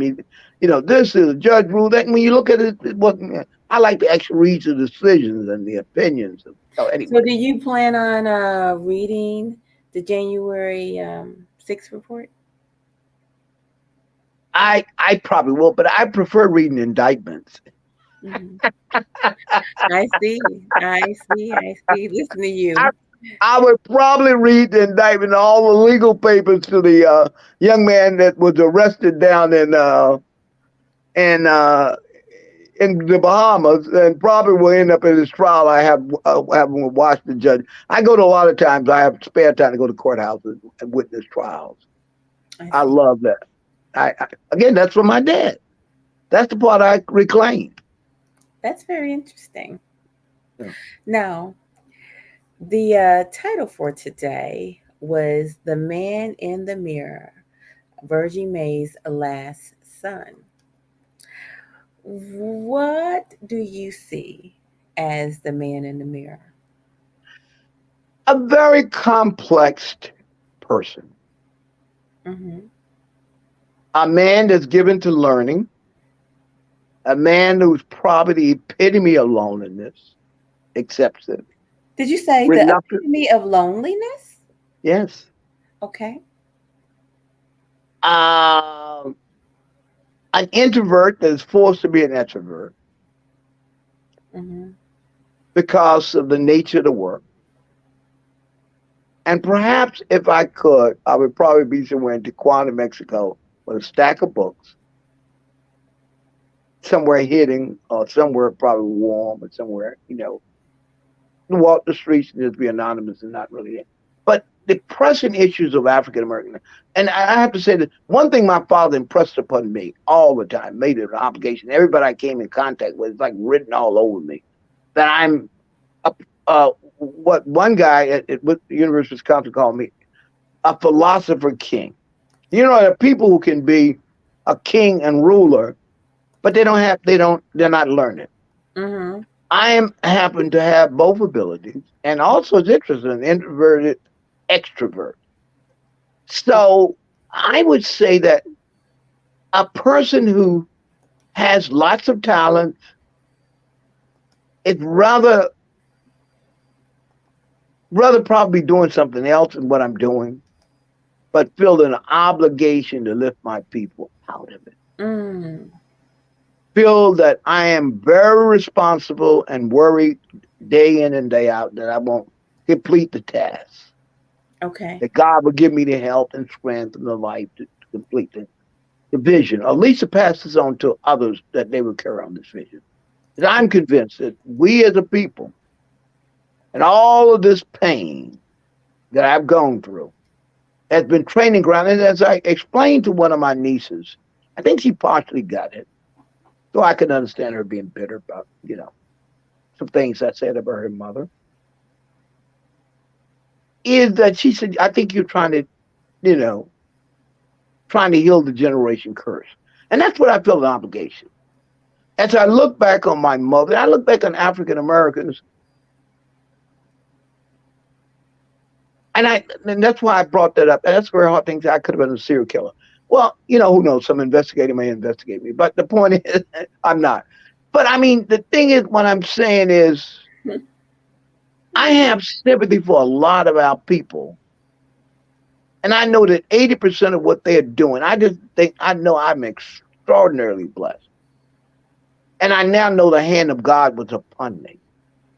Time and circumstance have been really beyond me, the individual. I mean, it was no accident to meet John Hope Frank. It was no accident that God arranged for me to talk to James Baldwin, to meet these people and to know them and to pick their brain, the great preachers, to really know them. One of my favorites, I spent a lot of time with Dr. Gardner Taylor, the Hmm. great Albert Murray, All these people, God put, I was told that a very wise man said, you meet all the people going up the ladder. They're coming down the ladder, you going up. Okay. So I always knew that there's a destiny that I'm going to play a very major role in taking African Americans to the next step. And I think, what is the next step for African Americans to reconcile all these forces? What has happened to them in slavery? What has happened to post Jim Crow? And also what the super wicked cultural people have put on them, the spell that we're under now. One nation under a groove. Fred is dead. I Mm. remember when we were innocent. Okay. I remember when we cared for each other. We were fraught with a lot of difficulties because of slavery. But I'm not willing to blame our people, but I'm willing to take responsibility. This is not victimology. I don't buy into victimology. I don't Okay. buy into the left wing scheme that to knock off, that capitalism is evil and therefore we shouldn't partake of the capital in the society. I don't Yeah. glorify misuse of capital. But I don't buy any of these ideologies. And one of the things I would say that when I was in Latin America, I really spent a lot of time talking to them. They have quite a different view of government. They like the fact that there's a free enterprise system. So I believe, having been a socialist, having studied Marxist Leninist ideas and rejected it, Mm-hmm. and I will say, I understand those people. But I know that all these experiences, meeting the 𝐓𝐇𝐄 𝐌𝐈𑑑𝐑𝐎𝐑, all the great leaders of our time, I've met and spent a long time with, talking with them, not surfacely. Formerly Stokely Carmichael.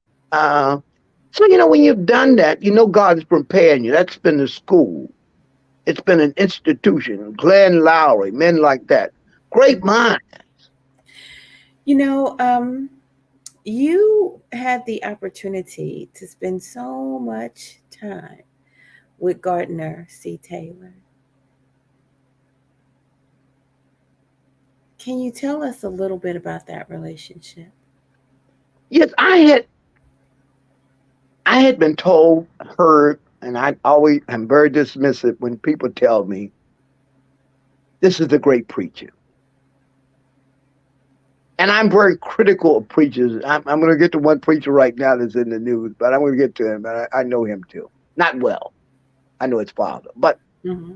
I was told, somebody told me, Dr. Taylor is a great preacher. So I listened to him a couple of times, and I don't know whether I was impressed.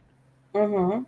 But the second time I listened to it, I went to hear him speak, and I went up and introduced myself, Imam Muhammad. He said, "Oh, Imam." So I told this preacher friend of mine, I need to meet Dr. Taylor. Mm-hmm. He said, "Well, take his class."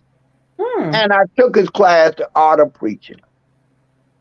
And one day after class, I would spend a lot of time with him after class. Okay. And I saw him reading the New York Review of Books. I said, "Oh, Dr. Taylor, I didn't know you read that kind of stuff." Because most preachers are not intellectual. They don't read. He said, "Man, you can't be no fool." And so we just spent a lot of time talking. He would call me. And, Dr. Taylor knows thousands upon thousands of preachers. And he would always, an interesting thing that Dr. Taylor told me once, I was at the funeral of Reverend Calvin Otis Butts, and I was talking to Susan Johnson. I asked her, I said, "What did Dr. Taylor mean?" I said, "Why did he tell me?" He said, Muhammad, Adam Powell didn't believe in the divinity of Jesus. Neither did he believe in the virgin birth. He stayed in the church.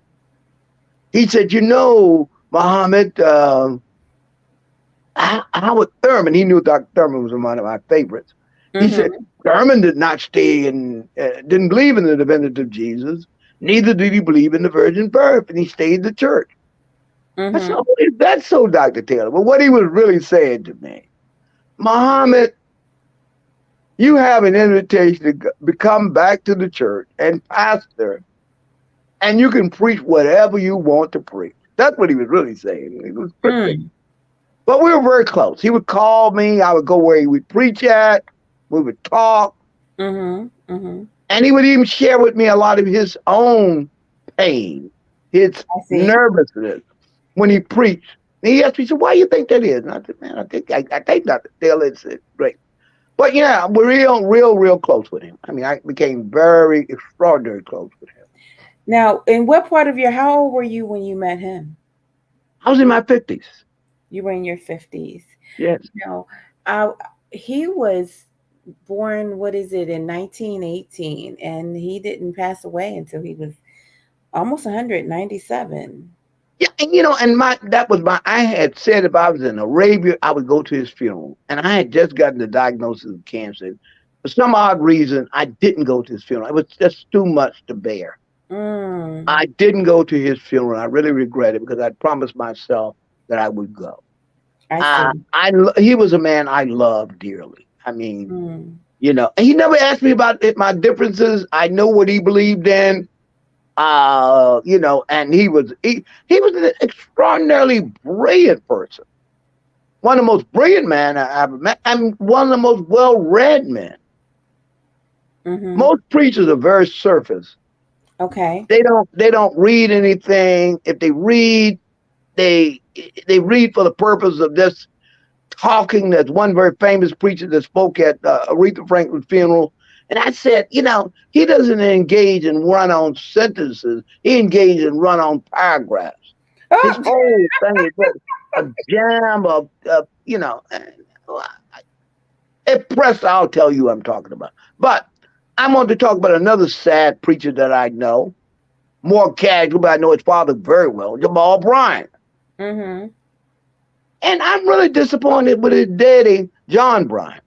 Okay. I knew Dr. John Bryant. He pastored up the street from where I was the imam. And Mm-hmm. we used to talk. We're not really close, but we used to talk frequently. Okay. And if he's in town, you know, I usually would go where he would preach it, and I would just reach him with him. I'm very disappointed by John Bryant. I mean, by John and how he allowed his son to disrespect the African Methodist tradition.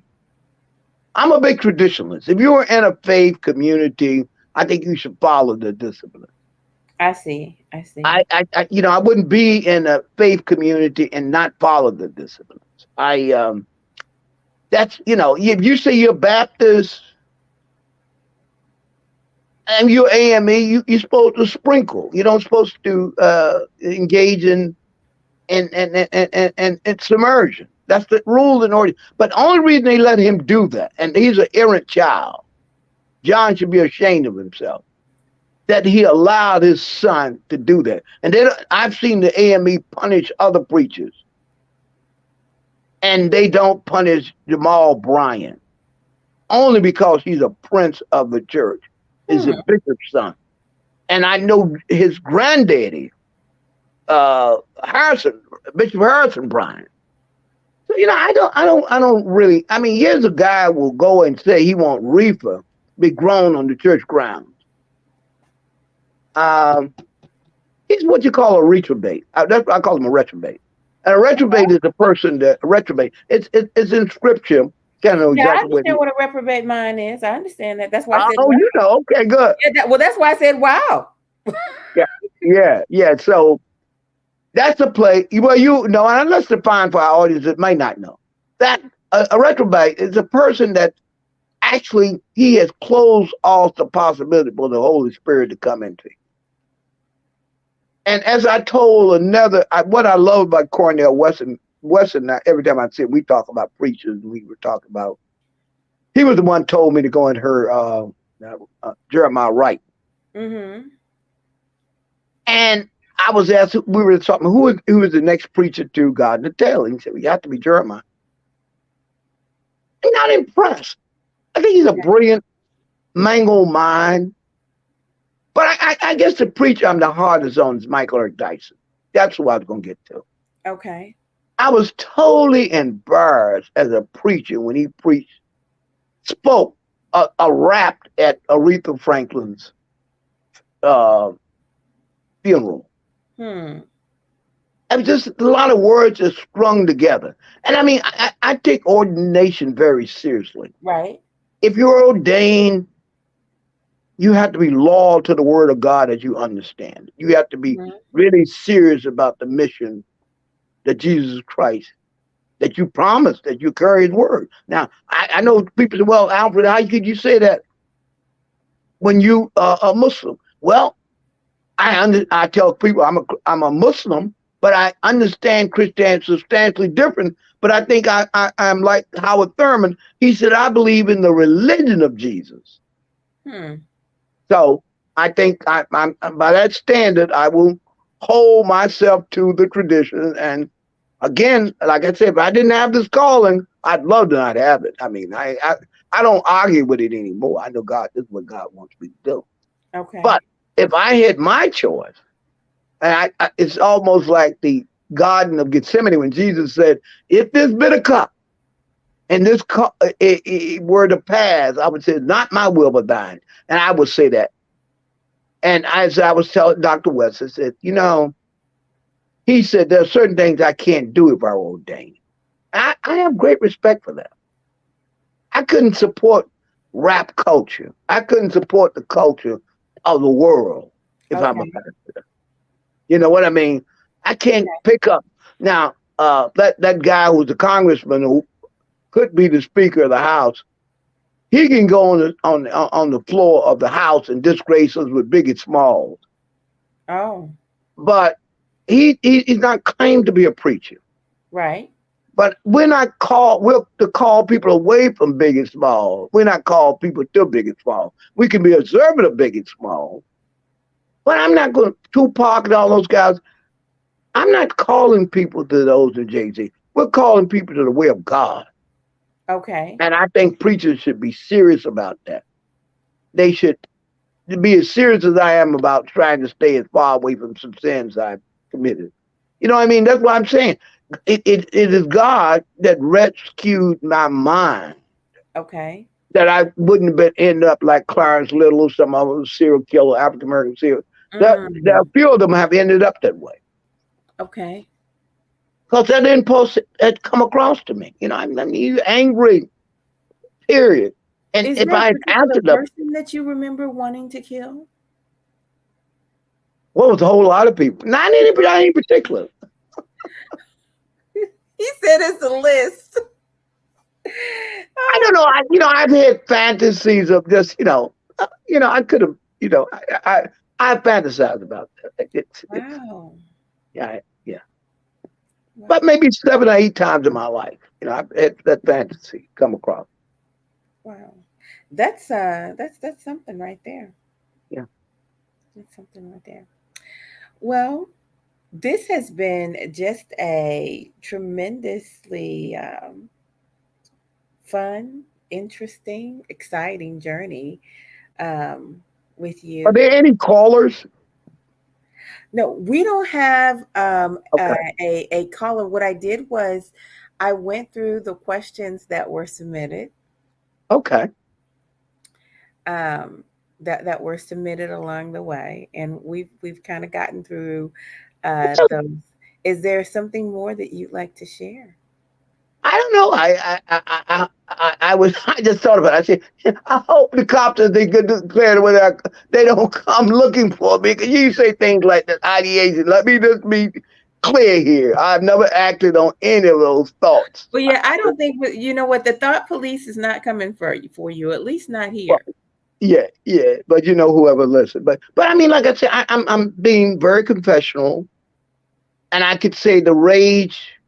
I'm not a guy that goes to watch. I think other people go and watch movies, and they're doing the same thing. That's why they're drawn to these movies. I've never Mm-hmm. been drawn to psycho killers. I've never been drawn to any of that kind of stuff, period. Mm-hmm. Mm-hmm. But I do enjoy a real crime story. I do watch. I used to love watching American Horror on it. I love that. So, So like, were you a Perry Mason fan? Columbo? no, not. I like real stuff. I mean, I Real. am a doctor drama. I like to watch people, uh, the cases that used to come on So like Fox. Dateline? Yeah, I was just thinking Dateline. Yeah, but it's gotten to be tired. But you know, 48 hours? yeah, that kind of stuff. I like that. Mm-hmm. All these crime series that they have, they actually catch the killer. Because I mean, I think I have a lot. I think I have a gift at in forensic and profiling people and picturing out the kind of person. I suspect I could almost put myself in a trance Wow. and probably see who that person is. Okay. I was with a guy one time. He asked me to ride to push his wheelchair, and I knew this guy was a killer. So I said to him, he didn't think I was. I think he was getting ready to rob me. Actually, I know what he was. So I said, "This is a horrible day to kill somebody." And he jumped up out of the wheelchair. Oh my word. I picked up easily, quickly that he was a murderer. He really asked me to push the wheelchair because while you push your wheelchair, you're vulnerable. That he pull a pistol out, so I could feel it intuitively. I could feel what he was up to something. Now, where were And you? Where were you when you were doing in that? Penn Station, New York, Wow. and he was supposed to be homeless. He's riding around in a wheelchair. He said, "You push my wheelchair," and I Mm. pushed him maybe, yeah, not even a block, maybe one so many feet. And then I just said, "Oh well, it's a horrible day to kill somebody, isn't it?" Mm. And he didn't know whether he was God or God, but he knew I had gotten him. That is something. That's all I can say. It's a horrible And day. I've told some criminals before, like, man, you're a killer, aren't you? And they looked at you and grinned. And one of them told me one time, this guy, because he'd gotten out of jail, I knew he was a killer. He said to me, I said, "What's the hardest part of killing people?" He Mm. said, "After you kill the first person, it's easy." But he says you do see those people all the rest of your life, and then I guess after a while they become retrobates. They just don't have no spirit, and after a while God just leaves them. They don't have no conscience. So we should thank After God that you kill the first person, it's easy. it's easy. Mm. Yeah, Mm. it's something else to work in a correctional facility. I have a friend of mine used to be a correctional officer in St. Louis. Mm-hmm. It really, and we talk a lot about it. It's just the kind of mind, these demented minds who never had any love at all. And like I said, by the grace of God, there go I. And that's why I said it. But I always had people in my life that, even though I had a lot of cruelty in my life, I also had multiplicity. God has rewarded with me with so many people have loved me and cared for me. Mm-hmm. Mm-hmm. So all of that makes it impossible for me to act on this stuff. Sometimes I feel despairing moments. I never feel that.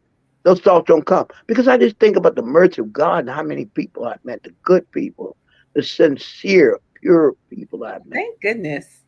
Yeah, thank goodness. And that's why I try to show love to people who I see them down, young men who, and one young man, I knew he was going to be a murderer, and I told him that. Wow. What made you have this notion? I felt it.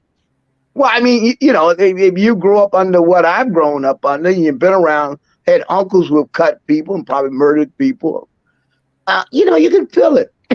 It's intuitive. Mm.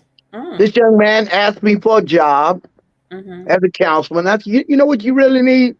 You need a new mind. And I wasn't telling what I really was feeling.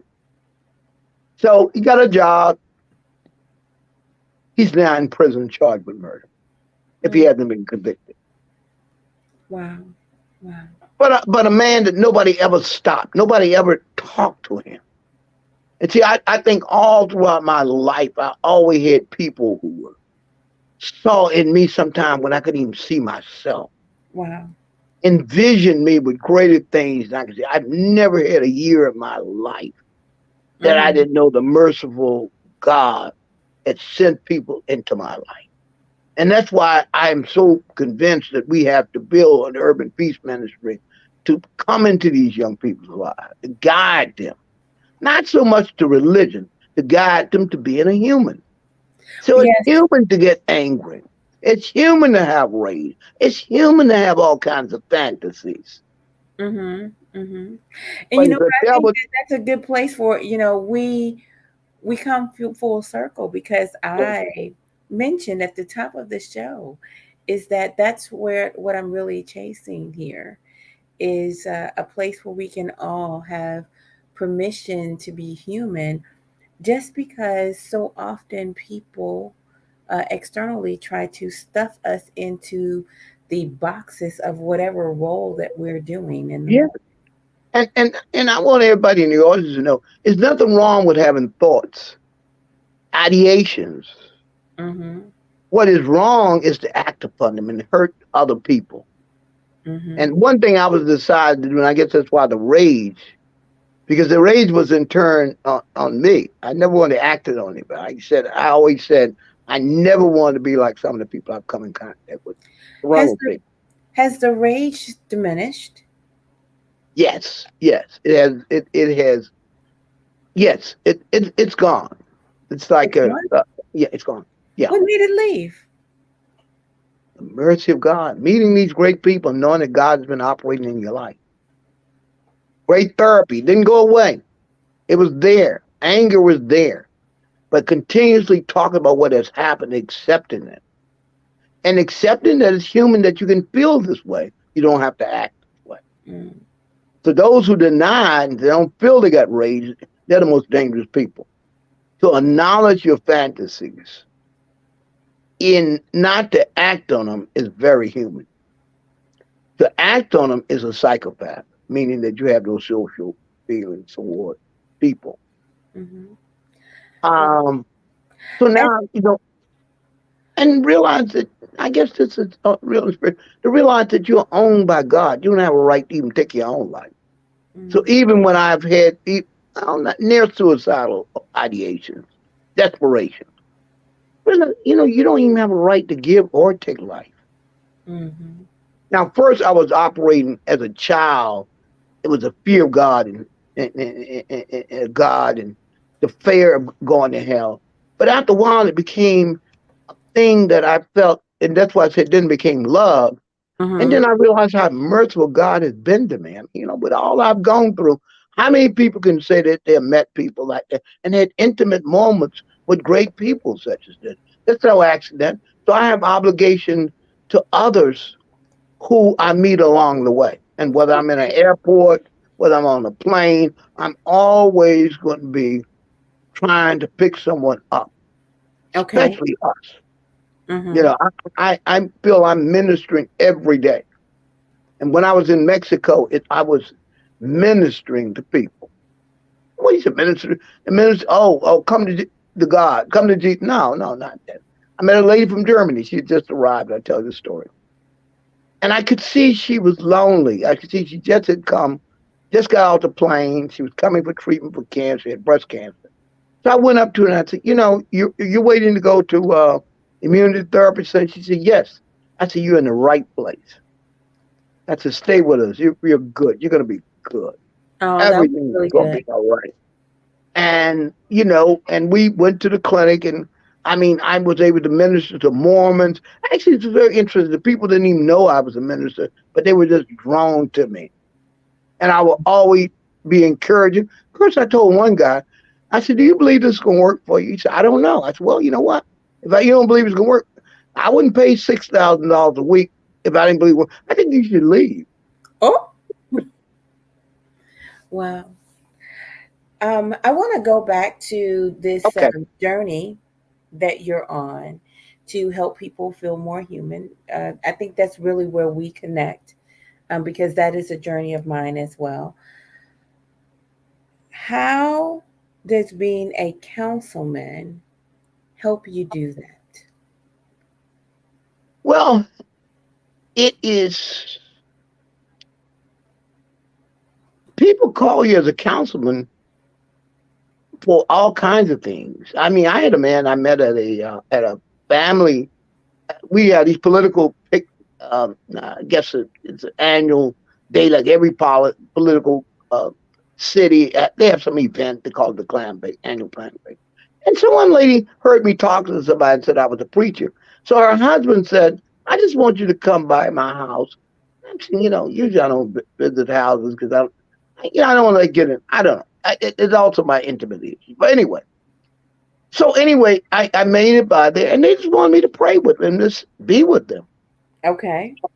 And you do a lot of that. I mean, it's just, but I mean, it's also the people need that street shovel or whatever. It connects me. I see it more as ministry, So helping people. what are your actual responsibilities as a councilman? Well, you really, technically speaking, is one of the governors of the 10 members of the council. Linden, as some cities, are what you call a weak mayor and strong council.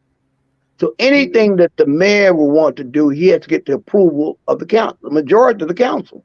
So Well, in some places, is that known as an alderman? Is that this? yeah, that would be an alderman.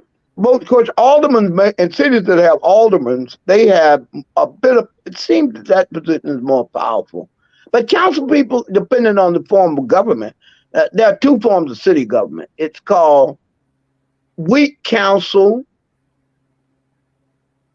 and strong mayors, or cities that are governed by a council and run by a city manager. Mm-hmm. Linden, the operating officer, is the mayor, and he also has the title as the director of police.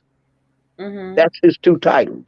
So we really ought to assist him, but the power is vested in our allegiance to the mayor. I mean, technically, if the people voted against him, he wouldn't have any power. But Okay. he is his power. The power is vested in the council. But all of us are really the people that he wanted to be council persons. And and that's how I ended up getting into politics because he invited me into it. I see. I see. So you have to vote on personnel, people hiring, firing, all the policies, and then you have committee assignments. I happen to be the chairman of the law committee, which means the prosecutor and the city attorneys. They come under my purvey. Not that I have the power to fire them. If I were to recommend to the mayor or to the council, Mm-hmm. that could happen. I see. I see. Okay. I think I learned a little bit here tonight in that regard. Um, I always think it is a good idea for us to know a little bit more or even more about our local government. We don't have a councilman here, we have aldermen. Yes, I'm. Yeah, yeah. I think Chicago and St. Louis. St. Louis County is alderman. I don't even think Kansas City. I think Sandy. Uh, alderman seems to be a more of a Midwestern term. I Yeah, don't know who the people that right. settle that. Yeah, it's alderman. I think St. Louis has. I know Chicago is. Alderman is very powerful in Chicago. Mhm. Mhm. But yeah, They're like a sub governor or a sub mayor or deputy mayor. So great right. responsibility. For each of the little areas. So I just Yeah, think that is very I think that is very interesting. Oh, but I get people calling me from everything that need to get a law license. Somebody need to become a physician. You'd be surprised that things people have issues with immigration. You're the first person that they contact with now. And wait, the city of really? Linden.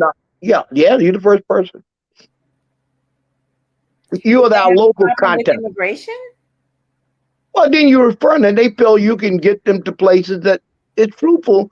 If I call as a councilman, generally I can get attention of somebody. I would know who to put them in touch with. Someone, I with the Stevenson brothers, which I'm going to talk about. I Mhm. have still working on that case, and I Mhm. have been able to go to people in the State Department and with the this various senators and worked the hell out of a few of them and lost the friendship of one of them because I've been advocating for Oh wow. the Stevenson brothers. So I mean, and it so happens that one of the local council persons is from Ecuador, and I actually have reached into the president of Ecuador So it's a small world. The world is very small. Curious, do you have an opinion on what we should be doing about immigration in America? Do you have an Yes, opinion? I do. What I do you care to I share? think that we have to really say the borders. People have to be stopped at the border. You can't have that. I mean, I understand the economic conditions, but you have to apply to get into this country. Mm-hmm. They can't just have open borders. You don't know who's coming in. It's a very dangerous situation. Like you can't have people that's coming in and out of your house. So Mm-hmm. I'm adamant opposed to open borders. And I think it's necessary if you have to put federal troops to protect the border. I mean, for example, a mass murderer, terrorists could come in. I Mm-hmm. mean, that could be, we don't know who's coming in. So not everybody comes here meaning is just displaced. Mm-hmm. Let them apply. I think we should try to process them as quickly as possible, but they have to wait on the other side of the border until we allow them in. Mm-hmm. And I'm for a secure border. So, what do you think we could be doing differently to actually secure the border? Because it's just not happening with. I think we need federal troops, Okay. National Guard. Yeah, we can't have people coming in. They have to go through an orderly process. They have to apply. So, what do you think about the underground tunnels and things of that nature? They need to be stopped. And how do you do that? I'm wondering, how do you do that? Well, I mean, this country has some of the best technology in the world. Well, I it's not mean, working. well, we're not applying it. We don't, and I think people are making a political football of it. The Yeah. Republicans are just doing it to flex. They don't care about an sane immigration policy, and the Democrats is ignoring it, trying to appeal to the base. But Mm-hmm. let me tell you what immigrants tell me. I had to wait in line. Why shouldn't these others? Mm-hmm. Even though some of them, are sympathetic, I'm not. Mm-hmm. Mm-hmm. You have to go into other countries. You have to get in there. I mean, you. Well, I mean, you pretty easily go into Mexico, but you're not going to stay there over a number of days if you're not contacted. So nobody can afford to just have open borders. No country. And again, this is the part of understanding that African Americans have to see this as their country, flawed as it is, and it has lots of flaws. This country has made tremendous mistakes. Mm-hmm. But right now, it's the only place we got. And I believe God has given it to us. I think we are paid with our sweat, our blood, and our tears, and our fears. But I believe that we are the saviors of ourselves. We're the savior of America. And if all we got to do is get on the job. So now I'm getting fired up. You can see why. Now I realize my purpose. No, reluctantly I do. But no, I'm not for this opening the borders. I think that we have to stop. Have to put federal troops there. We have to do that. Okay. Okay. Um, Even if Secondly, I we. want to say also about this whole Latin America thing. Uh-huh. This country has played a very destructive role in Latin America. I mean, for an example, the former president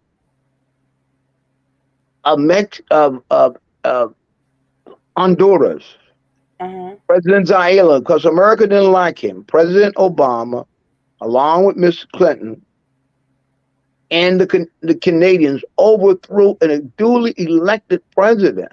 Mm. Mr. Zaila, President Zaila, and replaced him with a man that later is a drug trafficker, Oh wow. Juan Orlando Hernandez. They let him function for approximately 8 years, Uh-huh. where he ran a narco state. Now he was arrested, I think, April the 21st, brought to America, and is now in a federal jail charged with drug trafficking. Meanwhile, he worked for the CIA. Meanwhile, he did a lot of dirty work in Latin America. Okay. But they doing the same thing to him that they did to Noriega. So I mean, you can't have it both ways. Well, that's You true. can't prop up dictators who terrorize our people and run a narco state. Tell me, what do you think is going on in these places where people are just breaking their necks to come here? What's happening? Why is that? Why Those are they places, breaking their those places are chaos. Those people are living off $2 a day if they're eating. You necks? know, a few people that have money and they want to carry on this oppressive system. So America just wants to have people that they sell in their line. They call you a left wing person. You're a left wing person. They're gonna condemn you. Mm-hmm. And if you're right wing, then they will keep you. And they interfere. The Monroe Doctrine is still in effect. Wait a minute, what kind of doctrine? The Monroe Doctrine that anybody who's Okay, okay, okay, okay. in the Western Hemisphere they have power over. So they overthrow governments. I mean, they overthrew the government of Honduras. Yeah, I don't know Mr. Zaila's problem. I mean, he was from a rich family, but he was sympathetic to a socialist line thing of thinking. That's their business to work out. I know the country wasn't in chaos. I mean, there were possibilities. I believe if they had given money to him, aided him, I don't think we'd have this migration like that. But then you got gangs and drug traffickers. It's. But yet these same drug traffickers, they believe they're running a chemical warfare on America. Okay. I Because think I they mean, go ahead I'm just really curious what is happening. Like, why are these people coming here so much? I mean, to go through all that it takes to get here. because their countries are really failed states. Mm-hmm. They are failed states. They are states that don't exist. They are terrorized in their own countries. They are harassed in their own country. What I really would propose is an inter-American police force to police those countries, to stop those people from being terrorized, and put the monies and the food and jobs in the hands of non-government NGO entities, where the government couldn't touch it, where it would be administered by good, sincere persons inside and outside the country. As far as the terrorists and criminals, they should be locked up and they should be put in an American jail, maybe similar to, that sounds very harsh, the Supermax. I mean, we just can't tolerate that. You're just killing people like you want to, women being raped. They're fleeing from pure hell, Mm-hmm. Mm-hmm. but they will make this country hell. So I think we should develop great relationship with Mexico. We should Mexico is not going to allow you to put any troops in Mexico. They really respect our sovereignty. And I respect our sovereignty. I think Mr. Abado is a person that we could work with, and we just can't just bully people. How That's the often does Mexico elect a new president? every 6 years. Okay. So he'll be coming up in the next 2 years. I think next president will be a woman probably. But I like him. I mean, not a lot of people in Mexico don't like him Mm-hmm. because they think he leans more towards socialism. Okay. But I don't get into people's internal affairs. I tell them that. I don't have an opinion. I like him from afar. I don't live in Mexico. I mean, spent time in Mexico. I spent close to almost 2 months in Mexico totally. So I have a sense, but I don't have a sense for the politics, you know. And I have to go with what the people are telling me, even though I have a different opinion. So I won't argue with the people. I ask them, "What do you think of him?" They Very some of them don't like him. right. Well, you know what? If you are pleasing everybody, I can assure you you're pleasing no one. And I think the real reason that these people they like America because they believe it's opportunity. And some of them look down upon us because they don't think we're taking advantage of opportunities. Of course, they didn't have Plymouth Rock to land on them. They had free choice to come here. So they think different than we have. I mean, we've been hit in the head with two axes and a pick.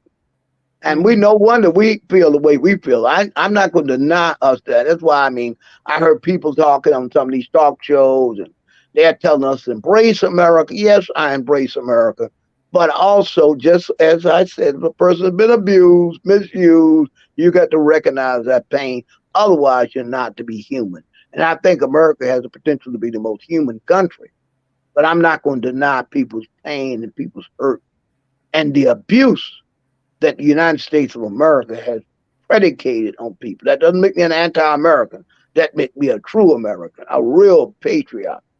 And Mm-hmm. as I said, when you overthrow a legitimate government, Miss Clinton, Mr. Obama, Mr. President Obama, Secretary Clinton, I don't call presidents by their first name. Mm-hmm. You're asking to reap the whirlwind. And the Canadians overthrew that president. Well, I think you make a good point about them overthrowing a legitimate, you know, president um, in that circumstance. And it's very interesting because I mean, not that I want Putin to throw overthrow Ukraine. I actually don't, and I think that's disgusting. But at the same time, in light of our behavior as Americans, you know, it can be a head scratcher. Yeah, this country has very little moral authority. I mean, Mm, and that's why I'm trying to get us to come human and get moral authority. And the only way we're going to have a moral authority in America, you know what was that started with? The anti-KKK. African American will not have any skin in the game till they stop taking his blood out of the game. mm. When they put Yes. his blood in the game and start killing each other, or as Reverend Jasper Williams say, black lives can't matter, black lives don't matter, black lives won't matter, the black people stop killing each other. And that's the refrain. We have to really address that. You know Our what? Murder in America is higher than anywhere else in the world. isn't I that something? Yeah, murder in America. I mean, we really just kill each other in America. And particularly us. I'm Because, curious. I'm very curious. Do that rage that you said you had in you, do you think that is a part of the American psyche? no, this is a part of the African American psyche with the absence of real true religion. Well, do you? Religion would I mean, but I hear what you're saying about African American, but I'm asking you, do you think it's a part of the American society? right. I Period. think it is too, but why I'm particularized it because I mean, when you brutalize others, it's going to affect you too. Mhm. That's Mhm. part of being human. You're in the human condition. But I wanted to just say, I remember when we were not killing each other like this in this greater Mhm. proportion. I remember that. I remember when the South Side of Chicago wasn't like it is. So Mhm. there's a lot of force. But America was built on murder. I mean, come on. I mean, hey, you think about California and Oregon; those states were snatched from people. Yeah. You know, and they see. I don't want to have this discussion in the public living room, but we have to have that private discussion. We have to critically look at this country and where it is, and then go to the business of correcting. And I'm not here trying to rub other people's nose in it. I don't believe in this stuff. Speak truth to power. No, become the power, and you don't have to speak truth. Hmm. You assert truth. Well, I've gone off on a diatribe, but it's Coach. Every time I get here, I always get myself in a little more trouble. I Oh, think John Lewis said good trouble, but the Bible, our song said God's going to trouble the water one of these days. one Somewhere I read. somewhere I read. Somewhere I read. Well, look, good enough. Let you relax and Oh thank well, you for. what time is it now? Well, it's 12 o'clock where you are, darling. It's 11 o'clock. So No, we've been it's talking, 12. It is 12. 12. It's 12:05 East Coast time. and it's 11:05. How long we been talking? Since 9:30. We've been talking about 2.5 hours, dear sir. 2.5 hours. So And we have to have one more session, yeah, yeah. and sort of a wrap up. Well, the next session should be a wrap up. I would say so. And any loose ends after that, we'll circle back around. But Okay. yeah, we'll have one more session. And I truly thank you for sharing the man in the mirror with us. Well, it has been somewhat difficult, but much easier. Like I say, We're talking 19. We're now talking about 32, 33 years of therapy, analysis, deep analysis, lying on the couch and just talking about me. Yeah. That a lot of demons have been cast out. Well, that's look that is a And very others who have been there, they haven't been able to raise their head. Yeah. That's that's that that's is good. I that don't feel the rage now. I mean, it probably is there, but it's in the basement, getting in the ready to be flushed basement. into the sewer. You know what? You keep the boogeyman in the basement. That's That's where he belongs. keep the boogeyman in the And basement. I thank God that the God has kept him out until I got conscious control of him. Oh, And I like then that conscious I control. smashed him out. But it was the fear of God, eventually the love of God. But really the fear first that I didn't like the consequences. They Mm, say if you don't want to do the time, don't do the crime. And I mm-hmm. don't want eternal damnation. That's worse than anything you can do in the prison. I don't want to go to jail. But I would not want, I think hell is worse than jail. I told these guys that, you know what? I Mm, talk to criminals all the time. I say, you know what? I think you may rethink this. I said, I'm not telling you I'm not mystic, but I've walked in a lot of cemeteries and I have felt people in their suffering. I don't believe that you end this with death. Because God knows. I said, I'm glad I don't. I'm glad I believe and know it now. I mm. said, I might be worse place than one of you all. I may not, you might have been my victim. God looked at me. I said, yeah. Ooh, I ain't all rap type, I'll tell you, but I do fear God.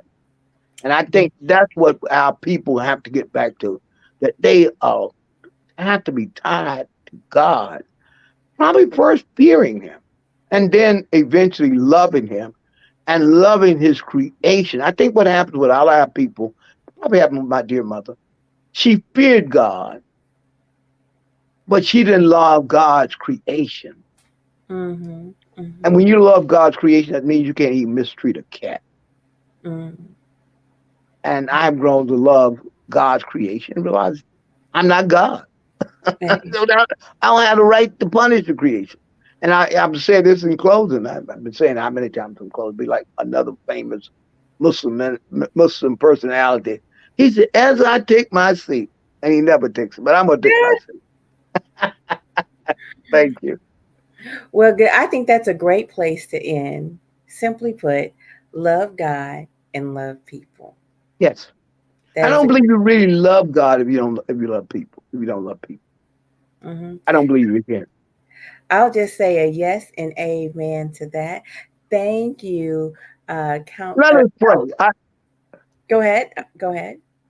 Almighty God, we thank you for this precious time with our dear sister. We ask you to bless everybody who is listening to this program.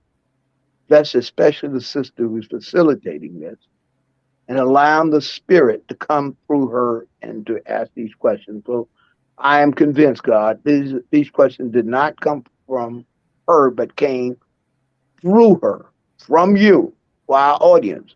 And may these words be a healing and a blessing to all who listen, and because all more human and more responsible to you, and realize, God, merciful God, merciful Redeemer, that we are going to meet with you. And we pray that our meeting with you is a good meeting. Mm. Amen. Amen. Yes and amen. Thank you, Imam Alfred Muhammad, Thank for you. spending Oh, Virgin May's son from Virgin. I think she's looking up from heaven, pleased at her baby boy. I think she's smiling. I think her and Joe are happy. I'm going to say I agree with you. I think they are happy. We'll And finally arrive. Yes. yes, absolutely. And thank you, everyone, for spending time with us. You all have a good evening. Bye bye for now. Bye bye for now.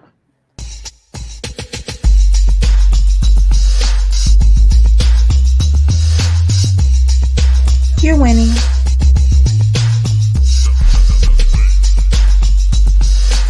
You're winning.